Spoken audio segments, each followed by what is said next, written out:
majority of you have not. And the pollsters are always wrong.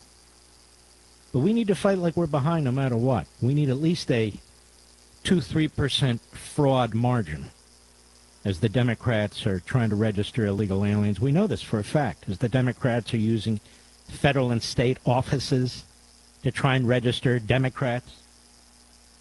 As the state of Wisconsin and the state of Michigan are forcing Robert Kennedy to keep his name on the ballot, even though he wants it removed, in order to draw $1 million, went mostly to Democrat precincts in the inner cities to turn out the vote.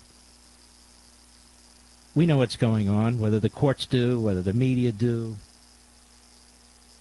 It doesn't matter. And so we need to keep that in mind. Very, very important. Kamala Harris doesn't give a damn about you. If she gave a damn about you, maybe you can tell me how. What has she done? She hasn't done anything. And I want to underscore this when we return. I'll be right back.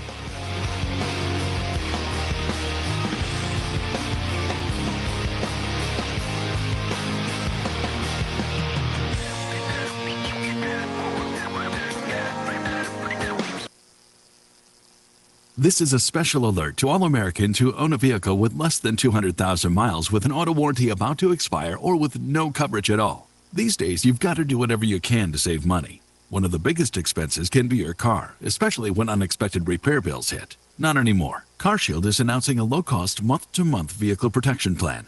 You could save thousands with one call to CarShield. Call 800-898-6155 now to see if you qualify. This protection plan is at an all-time low. Repairs for your engine, transmission, and more can become a thing of the past. Plus, call 800-898-6155 right now and get free roadside assistance, free towing, and car rental options. Call 800-898-6155 today and get your car protected before your next repair bill hits. Just call 800-898-6155 to see if your car qualifies. 800-898-6155. That's 800-898-6155. Again, 800-898-6155. Coverage varies by plans. View contracts and exclusions at carshield.com. In Bulldog country, Friday night is football night. Welcome to Artesia Bulldog Football on AM 990 and 93.7 FM KSVP and online at ksvptv.com. Tonight, your Bulldogs hit the road for the first time this season, taking on the Eagles of Hobbs High. Bulldog Football on KSVP AM and FM and at ksvptv.com is presented by Artesia General Hospital, Bob Reed Pest Control, Central Valley Electric, Eastern New Mexico University, Pecos Valley Equipment, Artesia Animal Clinic, Artesia Credit Union, Presbyterian Medical Services, Artesia Ford Sales, Artesia Historical Museum and Art Center, Artesia Plumbing and Heating, Big O Tires of Carlsbad, Kane Electrical Supply, the City of Artesia Police Department, Coterra Energy, Deans Incorporated, Devon Energy, Eastern New Mexico University Roswell, Smile Expressions, Edge Safety, Faith Baptist Church, Finn's Country Market, Forest Tire, Guy Chevrolet, H&R Block, Hermosa Church of Christ, HF Sinclair, Moppin and Brown Dentistry, Tate Branch Dodge, Hawker & Sons, KFC, Incredible Printing, J.S. Warden Son Insurance, J&J Home Care, Richland Motors, Roswell Seed Company, Trustmark Roofing, Amigo Machinery, La Fonda, Mac Energy, Pressure Services, Richland Chrysler Dodge Jeep and Ram, State Farm Agent Sandy Stockton, Spur Energy Partners, Turpinning and Sons Mortuary, Western Bank, Wilbanks Trucking, John and Nancy Yates, and the Eddy County DWI Task Force. Now, a word from our sponsors. Hey there, Bulldog fans. Joby Hodling here with KSVPTV.com and KSVP Radio, AM 990 and FM 93.7. And I'm joined by Coach Jeremy Moppin, the head coach for the Artesia Bulldogs. Coach, exciting time of year. It's game time in 2024. And so let's start off talking about a little bit. I'm going to let you do a couple different things here, Coach. I'd ask you to do a couple things. First, just a real quick snapshot of last year. You guys back-to-back state champs, and then we'll go into how summer's looked and then how the how coming into the fall's looking. So let's start off with last year getting the big win over Roswell. Great group of guys last year, led by a group of seniors that we had, our first kind of full class, and got our redemption. I think we played the Rawls that first time, and it just didn't sit well the way we played, and so our guys came and battled that last game, and so excited about how we ended, and the momentum going into this year, and the target's always on our back, but it's a little bit bigger this year, and so we know that guys are looking to come and beat us. And I know Roswell's, I saw an interview where they're already kind of, we gotta finish this year, and we got to beat Artesia and some things. And a guy came and said, yeah, they told us they got you circled on the schedule. So we know that those things, every year we see that, but we know that's a little bigger this year, coming off those back-to-back championships. And so I think where most teams don't like talking about those things because they think it jinxes them, like we're fully embraced. Like, we're going for the three-peat. We're gonna, we're practicing like that. We're playing like that. We're talking about all those things, and that's kind of where our theme this year is culture. It's cool that we're in the museum doing this because just this morning we showed the team a video of this museum and just all the culture that's here, and so we accept the culture, and we're also trying to put our own stamp on it this year. And so a different group, really athletic group, and we're excited about kind of getting started this season. Well, so that was last year, and although it's fantastic to look back on, and you guys are state champs, football coaches, I know how you guys are. You forgot about last year, now you're focused on 2024. Spring, or talk about, I'm sorry, I keep saying spring. Talk about how fall practice is going, summer workouts, then fall coming into this week against Carlsbad Cavemen. Yes, sir. Yeah, I mean, like you said, really once Christmas hits, the past is the past, and we had a new group. Biggest numbers we've ever had. This summer we actually brought the freshmen up. They let us have 2 weeks of padded practice in the summer, so we brought them up. So we had about 160, 170 kids out here every day for 2 weeks of summer. And then with our just 10th through 12th grade, which is who plays up here at the high school, we're sitting right at about 140, 150 right now. So a ton of kids playing in the program, over 80 juniors and seniors on the varsity team this year, which kind of limited us, allowing some sophomores to play right now. Just really jersey needs, just don't have a lot of leftover jerseys, which is a good problem. And so we had a really good summer. We loved the padded practice. You actually get to hit some in the summer. That was good for us. So we kind of cut our 7-on-7s down a little bit, and we probably will cut those out because it's just a lot better to get to play real football. And then 2 days is a little different, starting school earlier this year, but our guys adjusted to all that and really had a good last couple weeks. And man, we're ready for the first real game Friday night. We're excited. All right, so tonight, as you just said, you're taking on Carlsbad. It's a big rivalry in our part of the state. Been playing Carlsbad for a long time. I think I read that the last time we were in the same division was 1972. So they've been a big school compared to us, being one level below them most of the last 4 decades. But it's a big game, and it's a big game to the communities, maybe a little more than to the players these days, because these younger kids, the ones coming up, maybe don't remember how powerful the rivalry was, but it is still a big game, and expectations and the crowd's already building here at the bowl is another big number of people here at the bowls. Talk just a little bit about Carlsbad and what you guys are going to see tonight. Yeah, I mean, we don't talk about the rivalry. We haven't mentioned the Eddy County War or anything like that. It's our first game. It's our chance to get out and compete and kind of show what this team's going to be about this year, and hopefully play our best football to date, which is that first day, and get better every week. And so that's really been our message to our guys. And I watched Coach Sanders give a message the other day, and that's his message as well. They want to come down here and win. They're coming to win, and we know that, and we want to win too. And so we're going to give them the best game we can and get after them and go.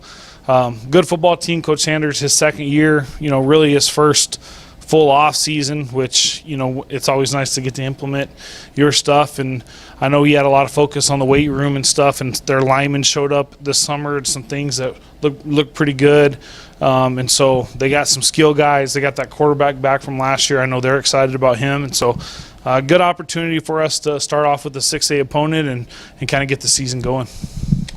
All right, Bulldog fans, if you're not already here at the bowl, come on out. There's still places to sit and stand and come watch this big game tonight. And as Coach said, it's not the same exactly to the players and coaches, but I know it is to you fans, the Eddy County rivalry and the Eddy County War, as it's called. Go Bulldogs. La Fonda Restaurant in Artesia has always been known for its great atmosphere and even better food. Well, now you can come in and enjoy a delicious meal with a glass of beer or wine. Come see our full beverage menu today. Don't forget about our lunch buffet with lots of sweets, and we cater too. Come see us now for all upcoming parties and events. The Perkins family invites your family to come in and enjoy a meal with us. La Fonda Restaurant, proud supporter of the Artesia Bulldogs. Back to school season has begun. Make sure your kids are ready for school with a clean bill of health. PMS, Artesia Family Health Center, is here for all your back to school needs, including essential immunizations. Their friendly healthcare team is dedicated to keeping your children healthy and ready for success. Immunizations protect your child from serious diseases and keep our communities safe. Schedule your child's appointment today at pmsnm.org or call 575-746-9848. Let's start this school year healthy and strong. This drive time traffic and weather report is brought to you by Big O Tires, the team you trust. Fellas, what do you see out there? Yeah, traffic's bad, but it could be worse. You could get a flat, you wouldn't be the first. Go to Big O. Big O Tires. And keep your ride ready. Stop on by. They have trusted help and high supply at Big O. Big O Tires. Keep your ride at its best with service and pricing you trust at your local Big O Tires, the team you trust. You and your family are ready for that summer vacation. Is your vehicle ready? If you're worried about your car or truck getting you there, then come see the crew at Artesia Ford Sales. That's where you'll find a great selection of new and quality pre-owned cars, trucks, and SUVs ready to take you on your trip. Perhaps you just need to service the vehicle you have now. Schedule an appointment for an oil change, tire rotation, or engine coolant check, and make sure your current ride is ready to go. Artesia Ford Sales, where we've been helping families get to their summer destination for over 50 years. Stop by or visit artesiaford.com. Artesia Plumbing, Heating, and Cooling, home-owned and operated for over 50 years, and here for all your plumbing, heating, and cooling needs. Artesia Plumbing, Heating, and Cooling has the expertise to install residential, commercial, and industrial air conditioning units, including the conversion of evaporative coolers to refrigerated air systems. Cut cooling costs with high-efficiency Carrier units from Artesia Plumbing, Heating, and Cooling, your authorized Carrier dealer. Artesia Plumbing, Heating, and Cooling, a proud sponsor of the Artesia Bulldogs and our community for over 50 years. Picture this. You're behind the wheel of a John Deere compact tractor. You're effortlessly breaking ground, moving piles of rocks just by moving a lever, and enjoying the sun as you clear brush across your pasture. We could keep trying to put you in the moment, but to really understand what this feels like, you just have to get in the seat. Stop by Pecos Valley Equipment in Artesia and Roswell, or visit us online at pecosvalleyequipment.com. Dean's Inc. of Artesia provides a superior choice for all your electrification, communication, and supply needs, with a vision to be the premier industrial electrical service provider in New Mexico and West Texas, providing unparalleled quality in supplies and service with highly skilled and conscious personnel. We pledge to our customers to exhibit the utmost in integrity and reputation while providing superior quality in all we do. Dean's Inc., located at 409 Commerce Road or online at deansinc.com. Welcome back, Bulldog fans. Joby Hodling here on KSVP Radio and KSVPTV.com, joined by Coach Artesia. And, Coach, you're the scout team coach this week, so we're going to let you talk about Hobbs as we're taking on the Hobbs Eagles. Let's start with their special teams. In years past, they've kind of done some things, kind of mimicked us. And even in recent years, they've kind of gone at us on the kickoff and even knowing what we're bringing. But talk about what you guys expect to see from their special teams. Well, I think in terms of their special teams, there are some things they do a little bit different. Kickoff return-wise, they've had their times of running the starburst. We were able to, I guess I'll say, conflict that, get them out of it, make them do some different things, kick the ball in some different places. I know punt-wise, obviously being on defense, that's what our crew works on the most. They have a little bit of a different punt coverage where they'll motion a guy across, make a shift here and there, but everything's timed up, so we feel like we got a good plan to attack that. Okay, well, let's head over. She's talked about our defense. Let's talk about their defense. What are the expectations coming into tonight's game? What kind of defense do you think you guys will see from the Hobbs Eagles against our multiple attack? We can run it and we can throw it. Yes, sir. Defensively, they base out of an odd front. It's really an odd front to start, but there's a lot of times, especially if they're on a hash, they're going to take their weak side outside linebacker, and they're going to work them into the front. So really it starts off as a 5-man front, but a lot of times it develops into a 6. That's usually what they've really tended to do for a while. But I know that Coach Maupin and the offensive coach has got a good plan for them. Feel really good about what we got coming into tomorrow night, or tonight, excuse me.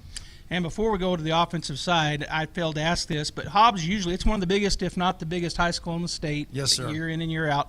And so they got some big kids walking the halls and on the football field. How does their speed and size look this year? Well, I'm going to say this. To me, it is typical Hobbs. Yeah. Great size, got great athleticism. They got good speed out at the skill position. So, to us, I believe it's everything we see every year, we expect every year, we get every year. But I feel like our kids, know what to expect out of them in terms of that. They know that's what they're going to get.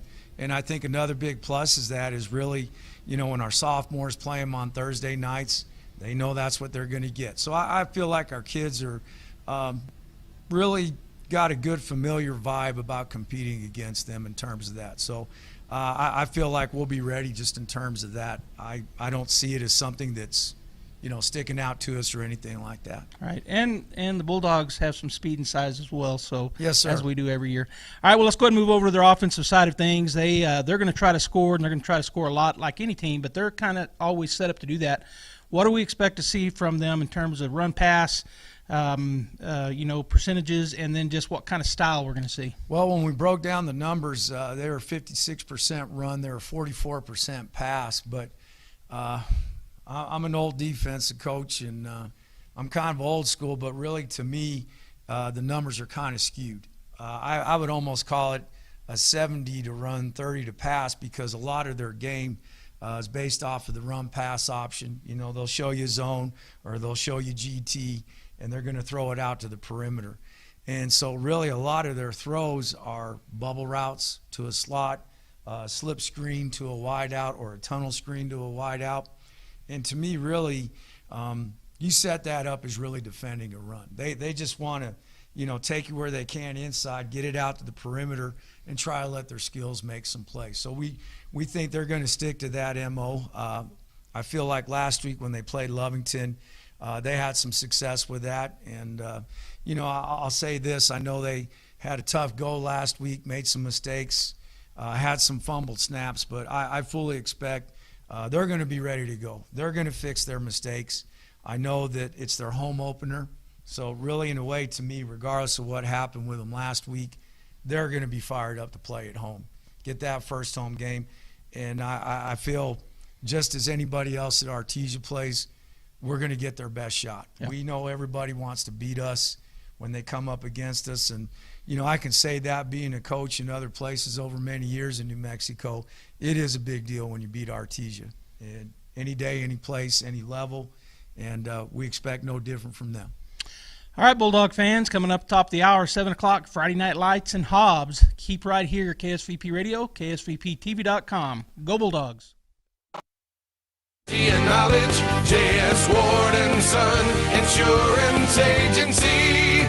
Auto and home, life and health, personal and commercial. Bonds too, since 1925, we have the coverage for you.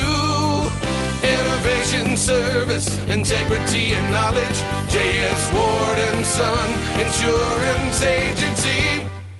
The need to grow past our basic capabilities and experience the impossible will forever keep aviation technology evolving.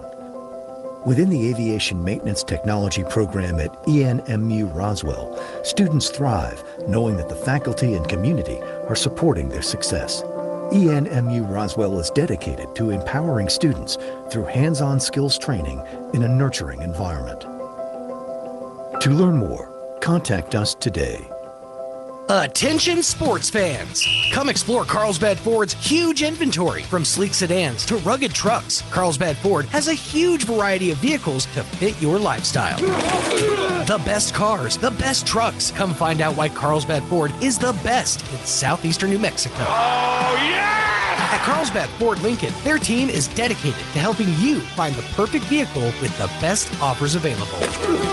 Carlsbad Ford, 2802 West Pierce, a proud supporter of high school sports. If you're missing a tooth or several teeth, a dental implant may be the ultimate solution. Implants look and feel so much like real teeth that you probably forget you have an implant. Maupin and Brown Dentistry is one of New Mexico's most experienced implant providers, with literally thousands of implant patients who are absolutely delighted with the results. Call Maupin and Brown today for an evaluation. You'll be surprised how affordable implants can be. Maupin and Brown, your choice for experienced, state-of-the-art dentistry.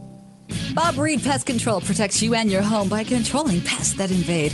Bob Reed Pest Control understands the importance of safety in and around your home from unwanted pests. Protect your family's most important investment, your home, and protect your children and pets from the dangers of poisonous bugs and insects. Call Bob Reed Pest Control today and let our fully licensed pest control professionals start working for you and your family. Find us fast in names and numbers. Call 623-5344, serving all of Southeast New Mexico. The Artesia Police Department wants to remind you to lock up your vehicles, take your keys with you, and never leave valuables in your vehicle. If you're looking for a rewarding career in law enforcement, the Artesia Police Department is looking for you. The department is currently hiring certified and uncertified officers. Take advantage of a great retirement plan, paid leave, and medical benefits. Apply in person, online, or call 575-746-5000 for more information. The Artesia Police Department is an equal opportunity employer. And please always remember, don't drink and drive. When you make the right decision, it feels good, like picking the perfect accent rug or choosing a good night's sleep over an all-night crime show binge. It feels really good to make the right insurance decision, too. That's why State Farm agent Sandy Stockton is right here in Artesia to help you select the right protection at the right price. Sandy will make sure you understand your State Farm coverages so you'll know what to expect if the unexpected happens. With State Farm agent Sandy Stockton, it's easy to make the right choice. Just call her when you want the real deal. Like a good neighbor, State Farm is there. Welcome back to the Artesia Bulldog pregame show. It's now time to meet your Bulldog. I'm Brody McDonald. I'm number 18. I'm a senior. I play safety. I'm involved in football and track and field. My favorite teacher this year is probably Mr. Taylor. My favorite football team is the New Orleans Saints, and my favorite thing about being a Bulldog is this community. I'm Jaden Waldrop. I'm a senior. I'm number 19. I'm involved in FFA as well as Artesia Golf. My favorite teacher is Miss Tutek. My favorite football team is probably the Dallas Cowboys. My favorite thing about being a Bulldog is probably the traditions in the community as well as the dog pile. My name is Caleb Murray. I'm number 20. I'm a senior. I play slot. Some activities I'm involved in is NHS and track. My favorite teacher is Miss Tutak. My favorite football team is the Broncos. And my favorite part about being a Bulldog is the traditions. My name is Hayden Harcrow. My number is 21. I'm a senior. My position is outside linebacker in secondary. Activities I'm involved in is football and track. My favorite teacher is Miss Barley. My favorite football team is the Broncos. And my favorite thing about being a Bulldog is the dog pile. My name is Jet Fuentes, number 22. Junior. Activities I'm involved in is National Honor Society and baseball. My favorite teacher is Miss Burnett, and my favorite football team is the Steelers. My favorite thing about being a Bulldog is probably all the unique traditions that we have. My name is Miguel Soto. My number is 23. I'm a junior. I'm a safety. The activities I'm a part of are football and track. My favorite teacher is probably Coach Artemio. Favorite football team is the Eagles. And favorite thing about being a Bulldog is the cultures that were created. My name is Crescencio Cuellar. I'm number 24. I'm a senior. I play cornerback. I'm also involved in track and field. My favorite teacher is Mr. Tutek. My favorite football team is the Raiders. And my favorite thing about being a Bulldog is winning. My name is Diego Lopez, number 25, senior. I play slot back. I'm also involved in golf. My favorite teacher is Miss Barley and Miss Wallner. Favorite football team is the Miami Dolphins. Favorite thing about being a Bulldog is the traditions and community. That's your Meet Your Bulldog segment for this week. Pre-game show continues right after this. You ready to unleash the spirit of victory this season? Tate Branch Auto Group is proud to stand alongside the Bulldogs as they charge onto the field, court, and track. Just like our commitment to delivering top-notch vehicles and service, your dedication and passion for the Bulldogs inspire us every day. Visit Tate Branch Auto Group today, either in person or online, because when it comes to supporting the Bulldogs, we're all in. Tate Branch Auto Group, revving up the Bulldog pride. Go Bulldogs! Incredible in Artesia is open for business. Georgia and her team are ready to give you the hometown quality and customer service you know and love. Need wraparound carbonless books? Think Incredible. Georgia and her team specialize in in-house design for quality custom business cards at a competitive price. From scanning to desktop publishing, if you need it, they can do it. When you need an incredible job, think Incredible on Main Street across from the Derek Floor statue in downtown Artesia. For all your printing needs, think Ink. At Richland Motors, it's never been easier to sell or trade your current car, truck, or SUV for a newer model to hit the road in. Even if you don't purchase from Richland, they want to buy your vehicle for top dollar. But if you do buy from Richland, don't forget, they're the home of the powertrain warranty for life. That's a whole lot of confidence for you. See Richland for details. 2nd and Sycamore and 1309 Southeast Main. Eastern New Mexico University is proud to announce our newest offering, a Master of Social Work degree. This 100% online, affordable master's degree has 3 concentrations: clinical, clinical military, and children, youth, and families. This online master's degree is perfect for the working professional, as you can earn your degree on your own time with our flexible online courses. For more information, visit www.enmu.edu/MSW. Eastern New Mexico University, student success. That's what we're about. Get great service with Pressure Services. Pressure Services LLC specializes in hydrovacs, vacuum trucks, kill trucks, sandblasting and coating, and roustabouts. The Bulldogs are champions on and off the field, and Pressure Services LLC are your champions when it comes to dependable, accountable, and efficient service. When you need it right, Pressure Services will be there for you. Pressure Services LLC, 575-736-1047. Go Bulldogs! So your trees are turning yellow. You scratch your head and think to yourself, what would Jim Gill do? This is Shirley from Roswell Seed. If Jim were here, he'd tell you all about something he called monkey blood. It's a powder that turns a deep red when you mix it with water. You pour it on the ground under your tree's drip line, and in a few weeks, they'll be healthy and green once again. So when things aren't green, just ask yourself, what would Jim Gill do? Then head down to Roswell Seed Company and find out. Hey, Robert, I'm your designated driver tonight. Pick you up at 7. Sober driving today keeps everyone alive tomorrow. Designated driver. Never drink, then drive. This message from the Eddy County DWI program.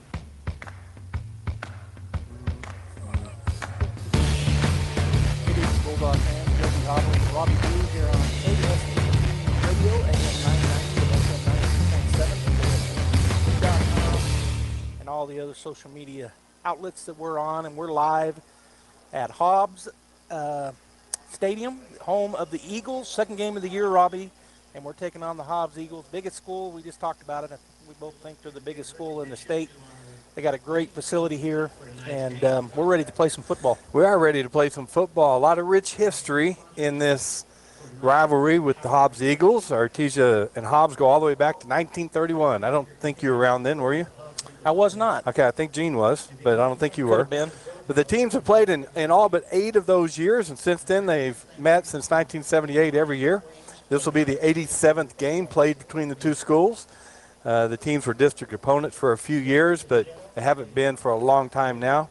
Artesia has a record of 12-4-1 against Hobbs from 1978 till now, and Artesia and Hobbs have met one time in the playoffs. That was in the state championship game in 1969, and Artesia won 21-8. Hobbs 6A coming in today, overall record last year of 6-6, and while they went 3-2 in district play, Hobbs lost the quarterfinal round last year to Cleveland Storm.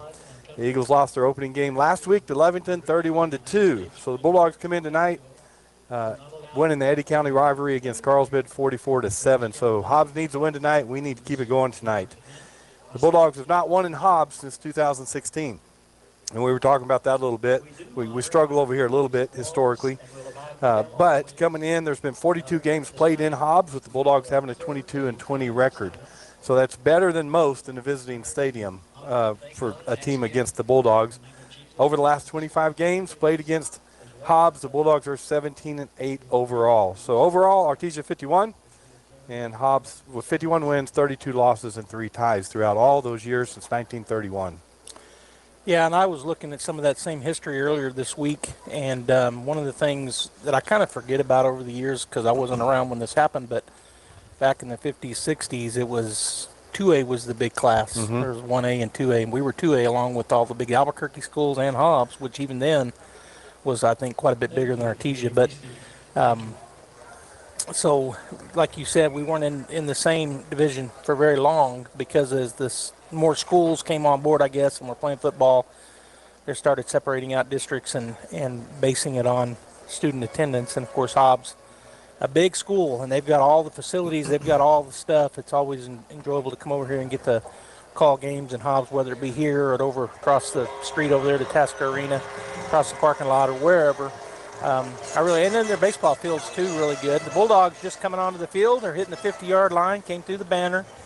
And if you're watching on the radio, they're wearing their new black pants with the orange, big wide orange stripe down the side, white jerseys with black numbers, orange outlining the numbers, and of course the iconic orange helmet. This year a little different, has a Bulldogs sticker on each side, and I believe the MAC sticker on the back side down on the lower part of the back of the helmet. But they've come onto the field. We got a pretty good crowd here, Robbie. The crowd is bigger than it looks to me because these bleachers are really big. It's a large stadium, probably one of the largest high school stadiums in the state of New Mexico as far as seating. I think it's number 1. Yeah. So it does make our crowd look medium size or so, but got a good crowd, as you said. Coming in tonight, Joby, we talked about it. I mentioned it in the historical aspect. Artesia coming in tonight, they're wanting to keep it rolling as they defeated Carlsbad last week. We got Carlsbad, Hobbs, and Centennial to start the season, all 6A schools. And Hobbs coming in tonight, having lost to Lovington, and everybody does it. We can't help it. Lovington's in our district this year in 5A. So you're watching scores all year long. You're sizing them up. How are they doing against opponents? So it'll be interesting to see how Artesia does against Hobbs tonight. And then you compare that with how Lovington did to kind of see how we're going to do against Lovington. It doesn't mean anything, but everybody does it. Yeah, I think it means a little, but you're right. Overall, in the scheme of things, it doesn't. Yeah. But one thing that you told me is you watched some of that game, Hobbs against Lovington, and talked about Lovington team speed. So from that perspective, to me, that says something. Yeah. Of what we're going to see when we get to play Lovington, because they're fast. We're really fast, but Lovington too. The Lovington's defending 4A state champs. They're playing the team that was in their district for a long time tonight in Portales, who was the runner-up last year. So that's one of our opponents coming in district. So that was not surprising to me when you said that their team speed was really fast. But I was a little surprised by the score, Hobbs and Lovington. I thought it might have been closer and Hobbs might even get the win. But, Lovington is good. That doesn't discount Hobbs. No. They're big. No, not at all. They're fast too. They've got great athletes all over the field, and they got good coaches. Well, last time we played here a couple of years ago, we got in a shootout with them, and we lost 69-48. So you don't count out Hobbs. Great athletes, good coaching, and whatever happened last week, they're coming ready to play tonight. In other action that we follow from our district, Carlsbad defeated Goddard last night 45-22, and then Roswell is playing tonight against Alamogordo in Roswell, so we'll be watching that one also. I'm excited about that game and how that looks for Roswell. I'd like to see how Alamogordo does against them. I know Alamogordo's 6A now, and so Roswell getting another 6A. They of course have a draw, I guess, from last week. They only got to play part of the first quarter against 6A Los Lunas. So two of our, and then of course Goddard fell last night to Carlsbad, as you said. So 3 of our district opponents this year would have been our normal district, but now with the supersized district, we got 4 more added for the 8 total. All right, the Bulldogs lost the toss, but Hobbs, did you say this? Hobbs elected to defer. They deferred. And so they're on the field now coming out to kick. It looks like they're going to put the ball on the X on the 40. They're going from the north to the south. The breeze, kind of a cross breeze here, coming from the east and sometimes out of the southeast. So the Bulldogs will have, it's kind of a crosswind. I was going to say they'd have the advantage here in the first quarter with the wind, but not so sure. Back deep for the Bulldogs, Jet Whitmire, Jet Fuentes, and Kahn. All right, so the Hobbs kicking unit ready to go. The White Hat has not given them the go-ahead yet. He's looking back at the screen. The time hasn't been put on there yet, so he's going to wait till they put some time on the clock. And I don't know if the timekeepers realize that that's what we're waiting on, because that's not changing. It's not. Still says 3 zeros. Artesia kind of playing up like they're expecting maybe an onside or a pooch kick here. Now we got 12 minutes on the clock. Whitehead says go. And here comes the kickoff. Friday Night Lights, Hobbs America. Here's the kick. They are going to kick deep to us. We're going to have a chance. Catching it about the 8-yard line. Going to run the starburst. Going to go around the left side. Hobbs did a good job staying in their lanes, but he breaks the first tackle. Bulldogs have blockers out in front. They're blocking everybody down the field, and the last guy is going to make the tackle. That's Jet Whitmire. He was the last man to go to the starburst, gave it to him, running around that left side, and they did a good job over there. The Eagles did. And he just slowed down, put a spin on a guy, broke out of that arm tackle, and then went down the sideline after, as you said, many good blocks. So the Bulldogs with outstanding starting field position at the Hobbs Eagles 37-yard line. And there for a minute, I thought maybe he's going to get down the sideline and score, but I don't know who the last line of defense was. Was it their kicker? I don't know. Didn't catch a number. Yeah. I didn't either. But he did a good job because we had a blocker on him, but he used that sideline to his advantage and kind of forced Whitmire to go out of bounds. All right, empty backfield. Trips to the short side of the field, the narrow side, which is the far side from us here in the press box. Snap is back, looking, going to throw it. Catching it is Kahn. He's across to the 20-yard line before he's wrapped up and tackled. Big pickup of about 17. So what we have, defensive coach for the Hobbs Eagles, longtime Artesia coach Jeff Willingham. He blitzed both outside linebackers. Cazadas read that, got it to Kahn quickly on the outside. All right, same empty backfield. Cazadas takes the snap. He's looking again over to the right. We've got a flag now. False start on the Bulldogs, so somebody moved. I don't know where it was at. I didn't see it, but it is a false start, so I'll back us up 5. Can you raise this from? Yeah.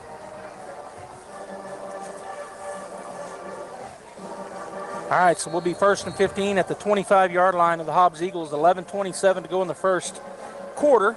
0-0 is where we're at. Bulldogs got the ball first, and they've run one offensive play. The second one was a penalty.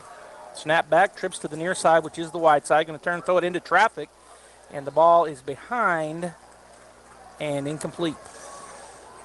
So they're covering zone on that. We had trips to the right, as you said. They went to zone. Our coaches are looking to see how they're going to play that, and just fell back. They had 8 guys in coverage that time, so really nobody was open that quick.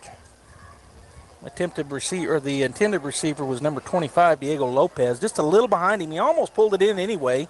Had a guy right on his hip, but it does go through the hands and falls incomplete. 2nd down and 15. We do have Galindo to the left of Cazadas in the backfield. 4-man rush. Going to throw the out route. It's caught over there and trying to get through to the first down marker. Didn't able to. Pick up of about 13. So they're just coming hard again, so they just took the out route with Jet Fuentes over there, number 22. So it'll bring up a short 3rd down, 3rd and 3. Got to get to the 10-yard line for the first down. As, again, a formation look. A slot and a wide out on either side. Going to fake the handoff, throw a little slip screen over to the wide out, and that's a pickup of about 6. First down and goal. That's number 88 for the Bulldogs with Jack Byers. Caught it, and then he cut inside the block of Edgar Carrillo. Good block by him. All right, so 1st and goal. Bulldogs keeping the foot on the pedal. They're not going to huddle. Haven't this whole series. Galindo to the left of Cazadas in the backfield. Ball on the far hash as we're going to the north. Snap is back, going to run speed option. He's going to be a keeper. No option there, just a quarterback run, and he'll get down to the 5, probably a pickup of about 2.5. Yeah, that's a good job. Ran it to the short side of the field. Tried to cut up the sideline for Holt Crawford. Did a good job to get Cazadas to the ground. So the Bulldogs once again will line up. 2nd down and goal from the 5. A formation, slots and wideouts to either side. Ball on the far hash. Galindo in the backfield. He's going to block. They bring the house. It's going to be a throw and tipped by number 9, Hobbs. That'll fall incomplete. That was a good job. Javen Hernandez, as you mentioned, number 9, got up there in the air and tipped that ball there. That would have been a touchdown trying to hit Kahn in the flag route. Yeah, Kahn was wide open. If that had a little more loft on it, that would have been a touchdown, but a good job defensively to get a hand on that ball, so it falls incomplete. 3rd and goal at the 5-yard line. Bulldogs are going to come out in their they're going to have trips to the wide side of the field, which is the near side. Hobbs only has 1 man on the far receiver. Galindo to the left of Cazadas. Snap is back. He's looking that way. Throws, and it hits him in the chest and falls 4th and 5 on the incompletion. So I'm watching through the binoculars, and Byers, his head went downfield before he caught that ball. We always say it, right? Their eyes went down the field looking for a defender, and I actually saw him do it that time. He didn't watch the ball all the way in. Yeah, and it got through his hands, hit his shoulder pads, and bounced out of there quickly. So it'll be 4th down, and goal. Coach Maupin is sending a play in with Casadas. He just kind of went over toward the sideline, got the play. We're going to go empty backfield. This is a big threat for any team because Casadas can certainly run. He's got the run-pass option here. Snap is back. He's looking. He's going to throw the out route. That's a touchdown, Bulldogs. And that is Ethan Kahn for the score. Ethan Kahn he runs about 4 yards deep in the end zone, breaks to the outside, but he comes back towards the goal line. And there's no way the defender, number 33, Tristan Davis, could get that ball. Great throw by Casadas, great catch. We're going to go ahead and get in the swinging gate. We saw some trickery last week. We'll see what they do here. The Bulldogs line up. Yeah, the linebacker was lined up inside the tackle, Robbie, and so it was wide open. Now, of course, he was kind of hiding that he was going to come, but the Bulldog knew that. He just couldn't get to that out route. Yeah. He had to chase and couldn't get there. Bulldogs do swing out of the swinging gate, sort of. Some of them stay for a minute. Now they come across. All right, so we will do the kicking, or at least we're going to line up to do a PAT. Snap is back, hold is down, kick is up. Kick is good, 7-0. The Bulldogs take the early lead here. 10:08 to go in the first quarter. From Hobbs, New Mexico, KSVPTV.com, KSVP Radio. We'll be back. Hey Artesia, Cambria here from your local KFC and Taco Bell. If you're anything like me, sometimes grabbing breakfast is the way to go. But in our small town, it's the same thing again and again and again. But not anymore. We are now serving our affordable and amazing Taco Bell breakfast. We will now open at 7 a.m. with our full Taco Bell menu, including breakfast until 11 a.m. It's never too early for tacos. Yes! Our KFC menu will be available at 10 a.m. We are so excited for this new menu, and we hope you are too. As always, it's great to be a Bulldog, and we hope to see you soon at your local KFC Taco Bell. That, my friends, is another Bulldog State Championship. We bleed orange here at Guy Chevrolet Company and believe that being a Bulldog is a blessing. We wish all our students the very best of luck in all that they set out to do. Guy Chevrolet Company proudly supporting Artesia Bulldogs and their families since 1925. Come see us at the corner of 1st and Main in Artesia or visit GuyChevy.com. And that's my friends. Another Bulldog touchdown.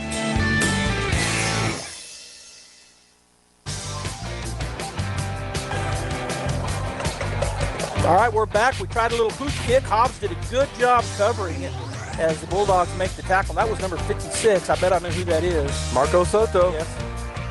All right, the Artesia scoring drive presented to you by Raul Rodriguez at Artesia Ford Sales. You'll score a winning deal when you visit with Raul tomorrow.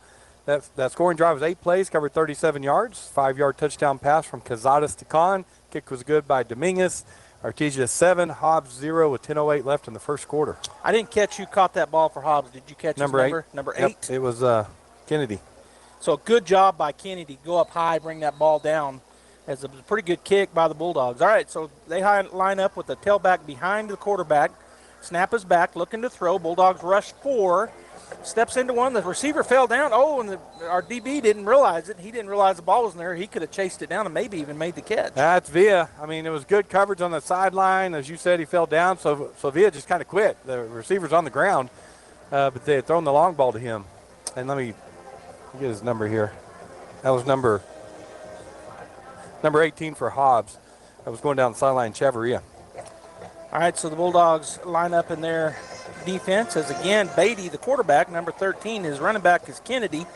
Number 8, Kennedy lines up behind Beatty in the shotgun, pistol formation. He's got a slot and a wide out to the near side. He actually has trips to the near side, which is the short side. One receiver to the far side, way over there. As the Bulldogs look to be showing a blitz, Beatty deciding what he wants to do here. Snap is back. He's going to run the speed option. Bulldogs play it pretty good. Great job there by the Bulldogs. That's a great job by Hayden Harcrow. He's the outside linebacker, speed option. The end has the quarterback took him. He pitched to Kennedy, and great open field tackle by Harcrow. Yeah, he came up and did what you're told to do. He took his legs out. Didn't try to tackle him up high. That running back is big. Kennedy's a big, good-looking kid. I don't have his he looks like he's got some weight to him. 5'9", 180. Yeah. All right, so it's 3rd down and 10. Beatty has a slot and a wide out on either side. Kennedy behind him in the shotgun. Bulldogs again showing to look like they're going to bring pressure. They drop out of it. Now they loop into it. And running over the top of one of the linemen was one of our Bulldogs, and then he's going to get him in the backfield. That's a big-time sack, Robbie. That is 20-plus yard sack. Huffman, from his linebacker position, just fought through, and there was nobody open. Great job by the secondary, first of all. There was nowhere to go. And then he broke through and made that sack, and that was a great Bulldog sack. And when it's time for a new truck, don't get sacked. Get a great deal from Perry Connor at Artesia Ford Sales. But, Joby, you said at number 59 for the Bulldogs, Caden Grantham came around through the middle and just leveled a guy. Well, we showed to bring 4. He looped, so we actually had 5 coming. He ran straight through a lineman. All right, so the punter is back on their own 21-yard line is where the ball will be snapped for the Hobbs Eagles. Now they do a little bit of a shift, and now bring the guy in motion. It looked like we were off sides, or they were false started. Oh, delay a game. So they'll back them up 5. That saved us. It did, because it looked like we got in there early, but delay a game. Back deep for the Bulldogs on the punt return. Well, that was Kahn and Campbell, but they just switched out. And Brody McDonald's down there with Charlie Campbell now, back deep. Okay.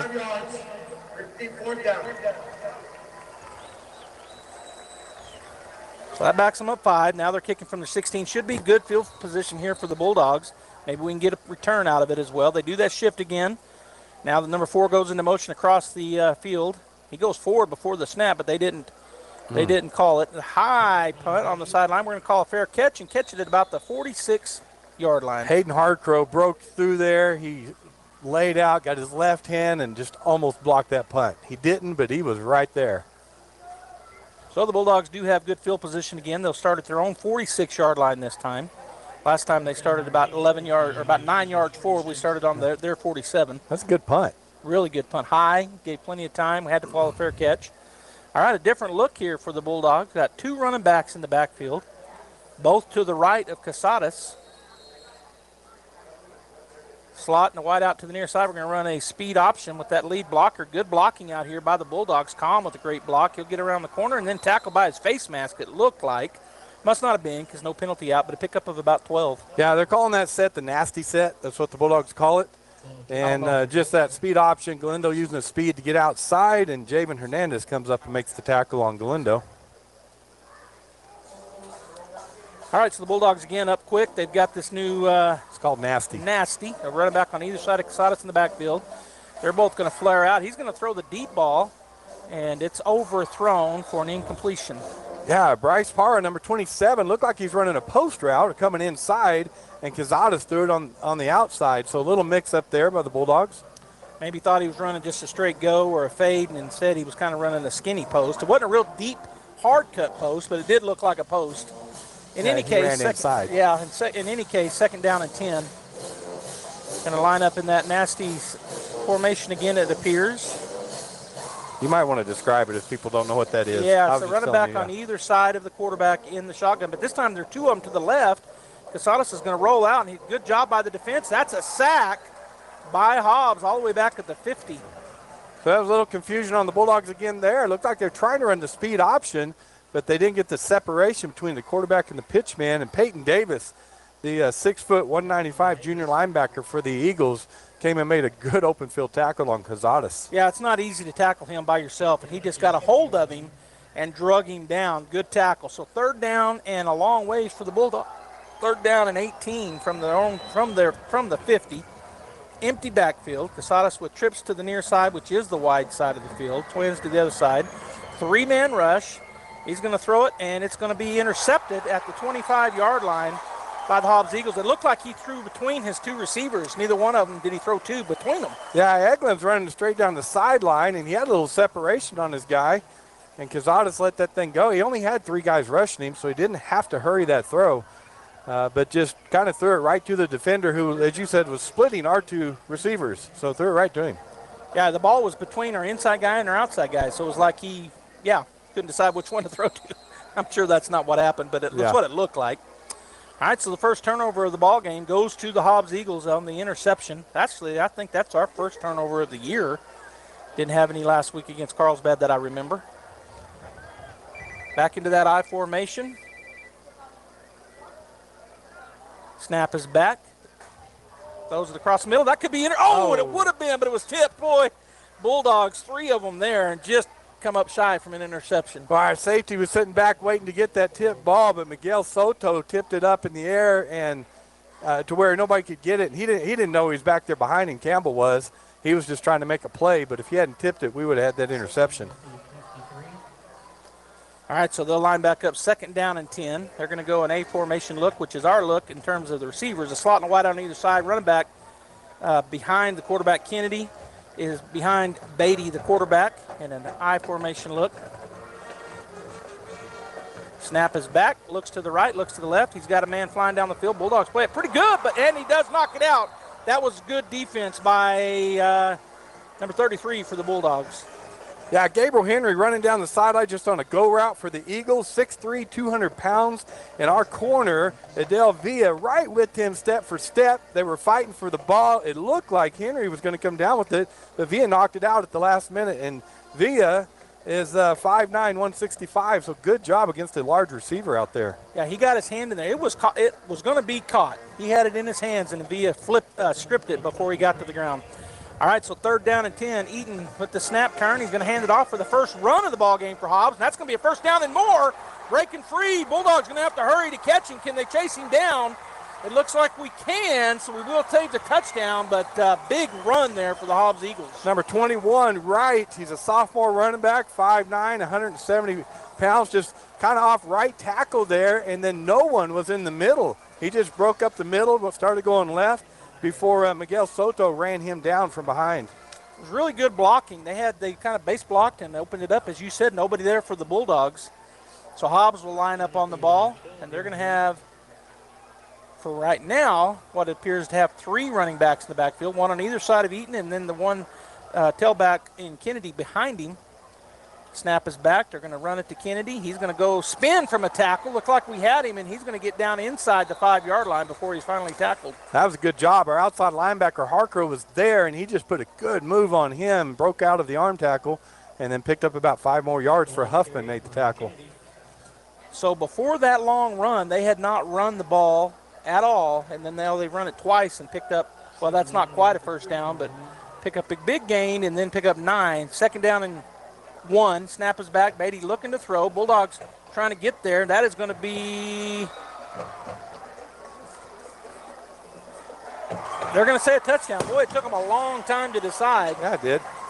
Well, the referee behind him couldn't tell, so he was deferring to the referee in front, and the one in front made the call. So that's a catch by Gabriel Henry, number 7, the junior wideout, 6'3", 200 pounds. So touchdown Hobbs. 7-6 with 5:17 to go. Hobbs will line up for their PAT. The left-footed kicker is number 2 for the Hobbs Eagles. Looking to tie it up here. And they're missing a player. Hobbs only got 10 on the field. And will they try to get somebody out there? It looks like they're going to try. Nope, no, that's, I don't know what you call that. It's a fake. Going to throw it into the end zone, and it is caught. 8-7. Boy, they had a player running back here on the field, which would be something. But anyway, 8-7, 5:17 to go in the first quarter. The Hobbs Eagles take the 1-point lead. We'll be back. Since 2019, Spur Energy Partners has remained dedicated to the markets we operate in, including right here in Artesia, New Mexico. We take pride in our community and strive to be responsible citizens by supporting our local economy, schools, and families. That's why Spur Energy Partners is thrilled to bring the Artesia Bulldog broadcasts to you. Wishing the Bulldogs the best of luck and safe travels. Play hard with Bulldog pride. This message courtesy of Spur Energy Partners.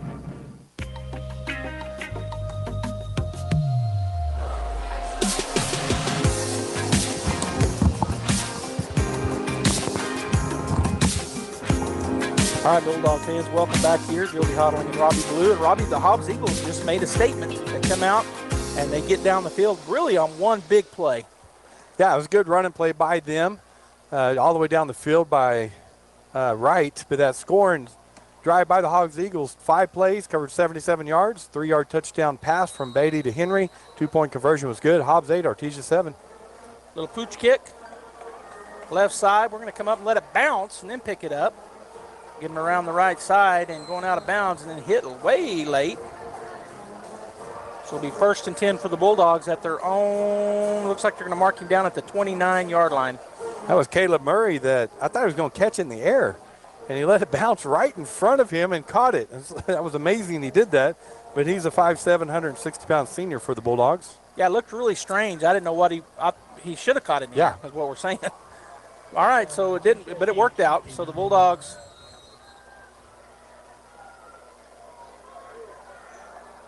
snap is back, hand it off. Kahn going around the, he should have cut it up, and now he's going to cut outside. He does have a little bit of blocking out there to pick up about 4 or 5 yards. And a late flag comes in the sideline of the Bulldogs. Yeah, he did a good job of stringing that out. Kahn was looking to cut up the field, and the pursuit kept him from doing that, so he kept working it. He finally got around the corner to pick up a little bit, but looked like there was some extracurricular on the sideline between a Bulldog and an Eagle.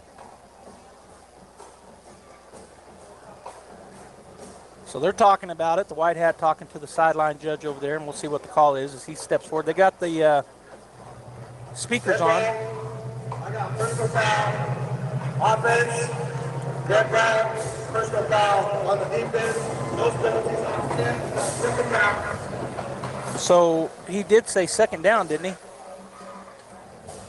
Okay, so they're fixing it over there. So it is, because I was about to say that was after the dead ball penalty. It should be 2nd down. Offsetting penalties.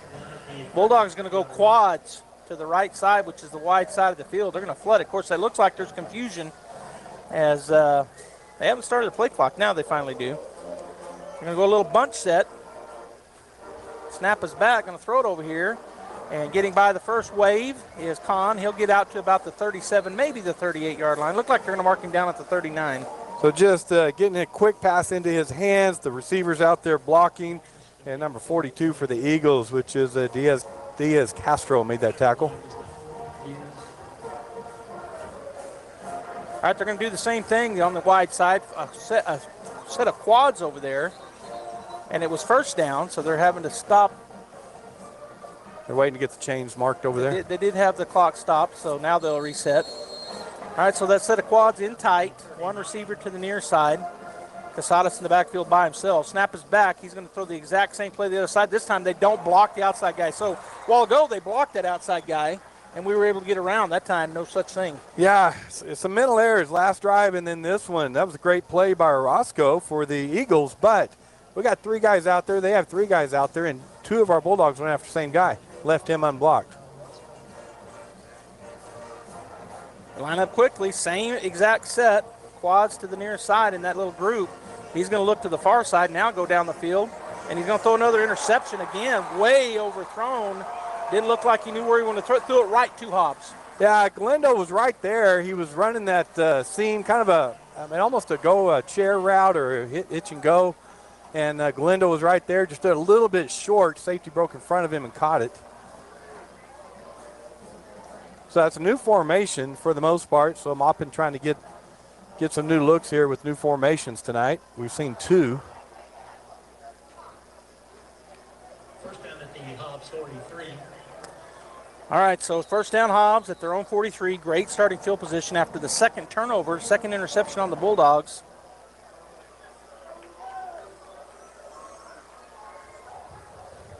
Same in that lineup. They turn, pitch it, going to run the ball. Bulldogs come up. They block pretty good. This time a good tackle after a pickup of about 4. Good job by Harcrow again. That's Kennedy getting the ball and trying to get outside. He's really fast and using his speed to stretch it out. And then when he turned upfield, Harcrow came and again took his legs out. Huffman helped from behind. Again, they're going to go no huddle.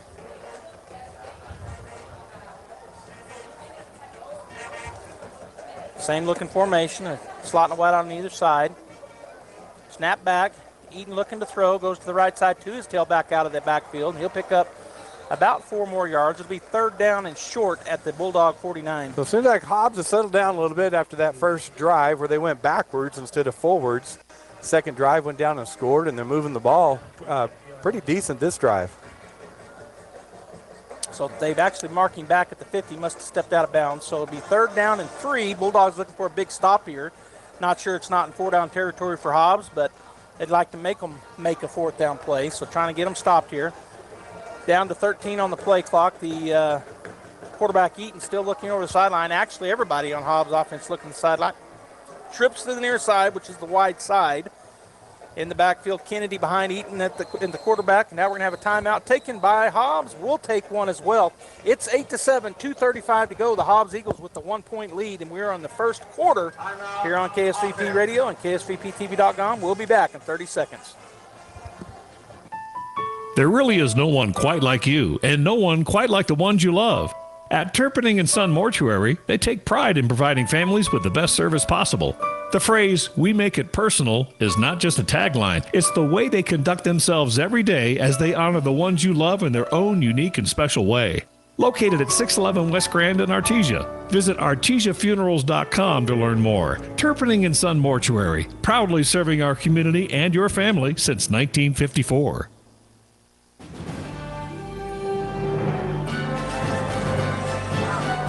Both teams coming out from their sidelines after the Hobbs-Eagle timeout with 2:35 to go here in the first quarter. Right at the 50-yard line are the Hobbs-Eagles. Trips to the near side.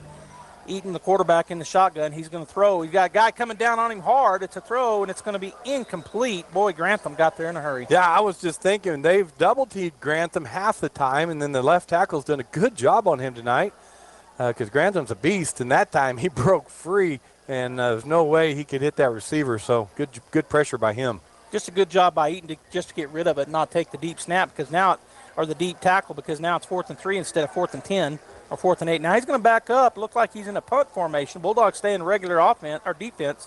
He does punt at Eaton, and it's a good punt. Corner side, and it's going to go out of bounds inside the 20. Good punt. It's actually Beatty, isn't it? Or Beatty. Beatty. Yeah, Beatty. Beatty. What did I say? Eaton. Oh. It is actually Beatty, yes. Okay. The quarterback is I had Beatty. to go double-check the number. Well, why did I say Eaton? Is there even an Eaton on the field? I don't know. That's weird. Maybe that's because what you were doing before the game. Eating? Mm-hmm. I was eating? I had some wings from downstairs, some buffalo wings, boneless, and cheese sticks. All right, we're coming back in the set that I don't like. Just saying that. Empty backfield, quads to the near side, which is the wide side.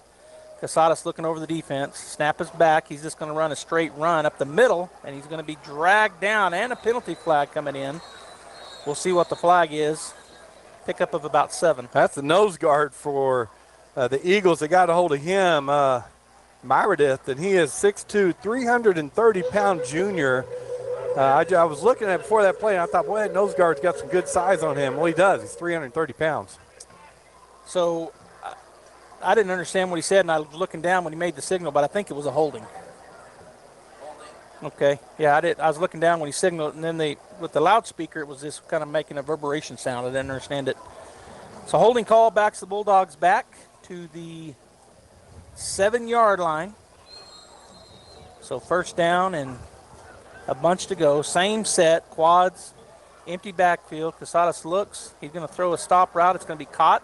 Breaks through the first tackle, down past the 20-yard line. So a good pickup, and then a late flag comes in right at the point of attack. We'll see what that call is. Just a timing route for the Bulldogs. Got 4 receivers on the right. Bryce Parr by himself on the left, and he just runs that quick stop route. Casadas hits him. He makes the guy miss and then picks up more yards.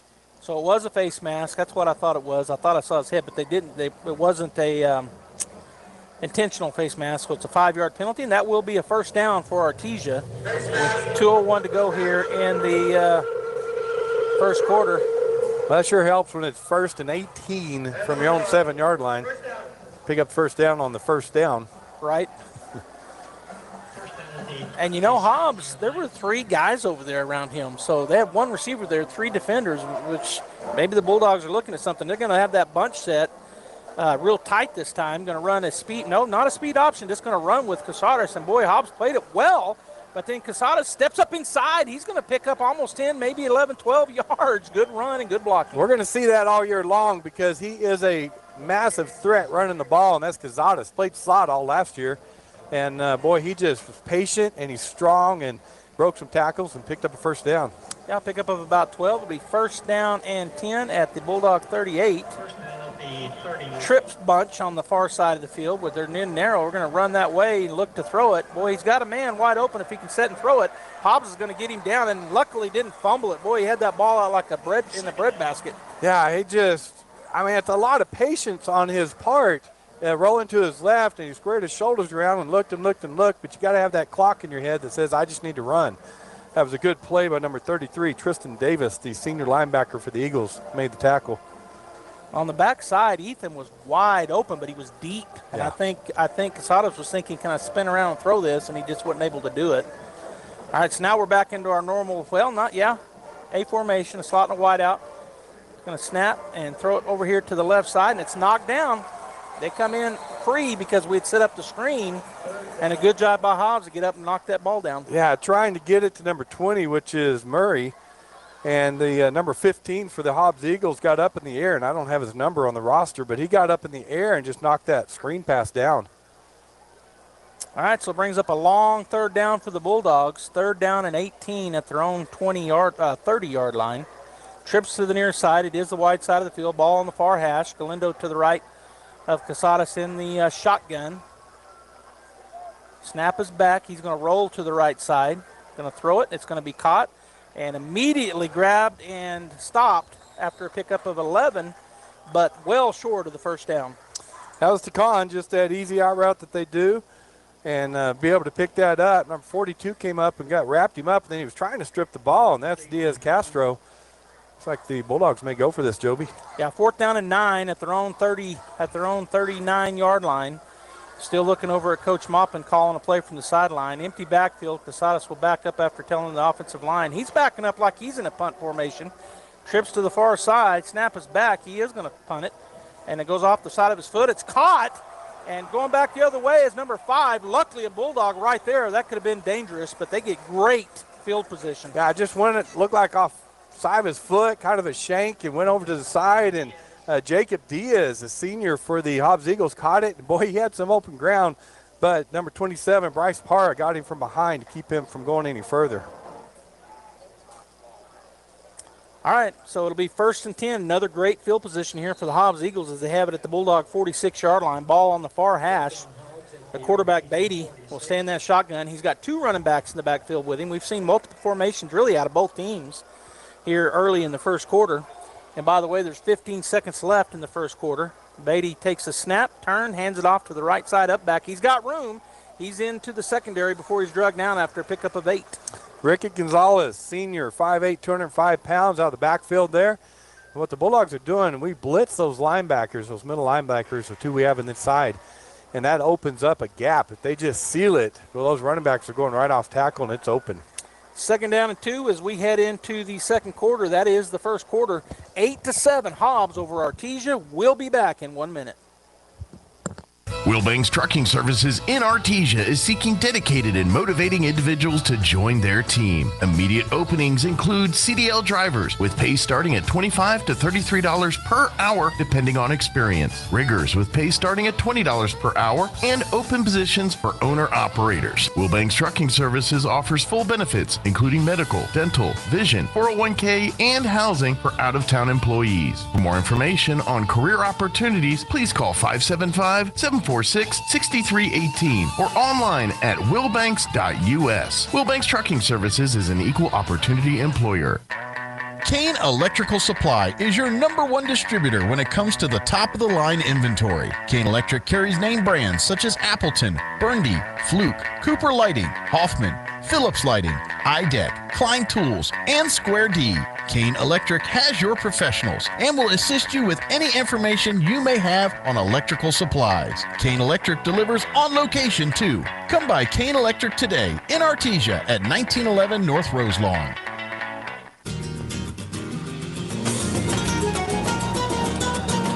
All right, Bulldog fans, we are back. It is 2nd down, and what are they doing here? They're still trying to get the yard markers fixed. I'm not sure what happened. They had the whole break, but they're just now doing it. 2nd down and 8 for the Hobbs Eagles at the Bulldogs 38-yard line. You know, a back and forth first quarter, Robbie. Yeah, it was. Bulldogs came out strong, went down first drive and scored, and then we kind of stuffed Hobbs on them. But ever since then, it was almost all Hobbs. It's only 8-7. But the Bulldogs can't move the ball right now, and Hobbs has moved the ball the last 3 drives. Well, plus we had the 2 turnovers, 2 interceptions on back-to-back on our back-to-back series, and so that hurts you when you turn the ball over, obviously.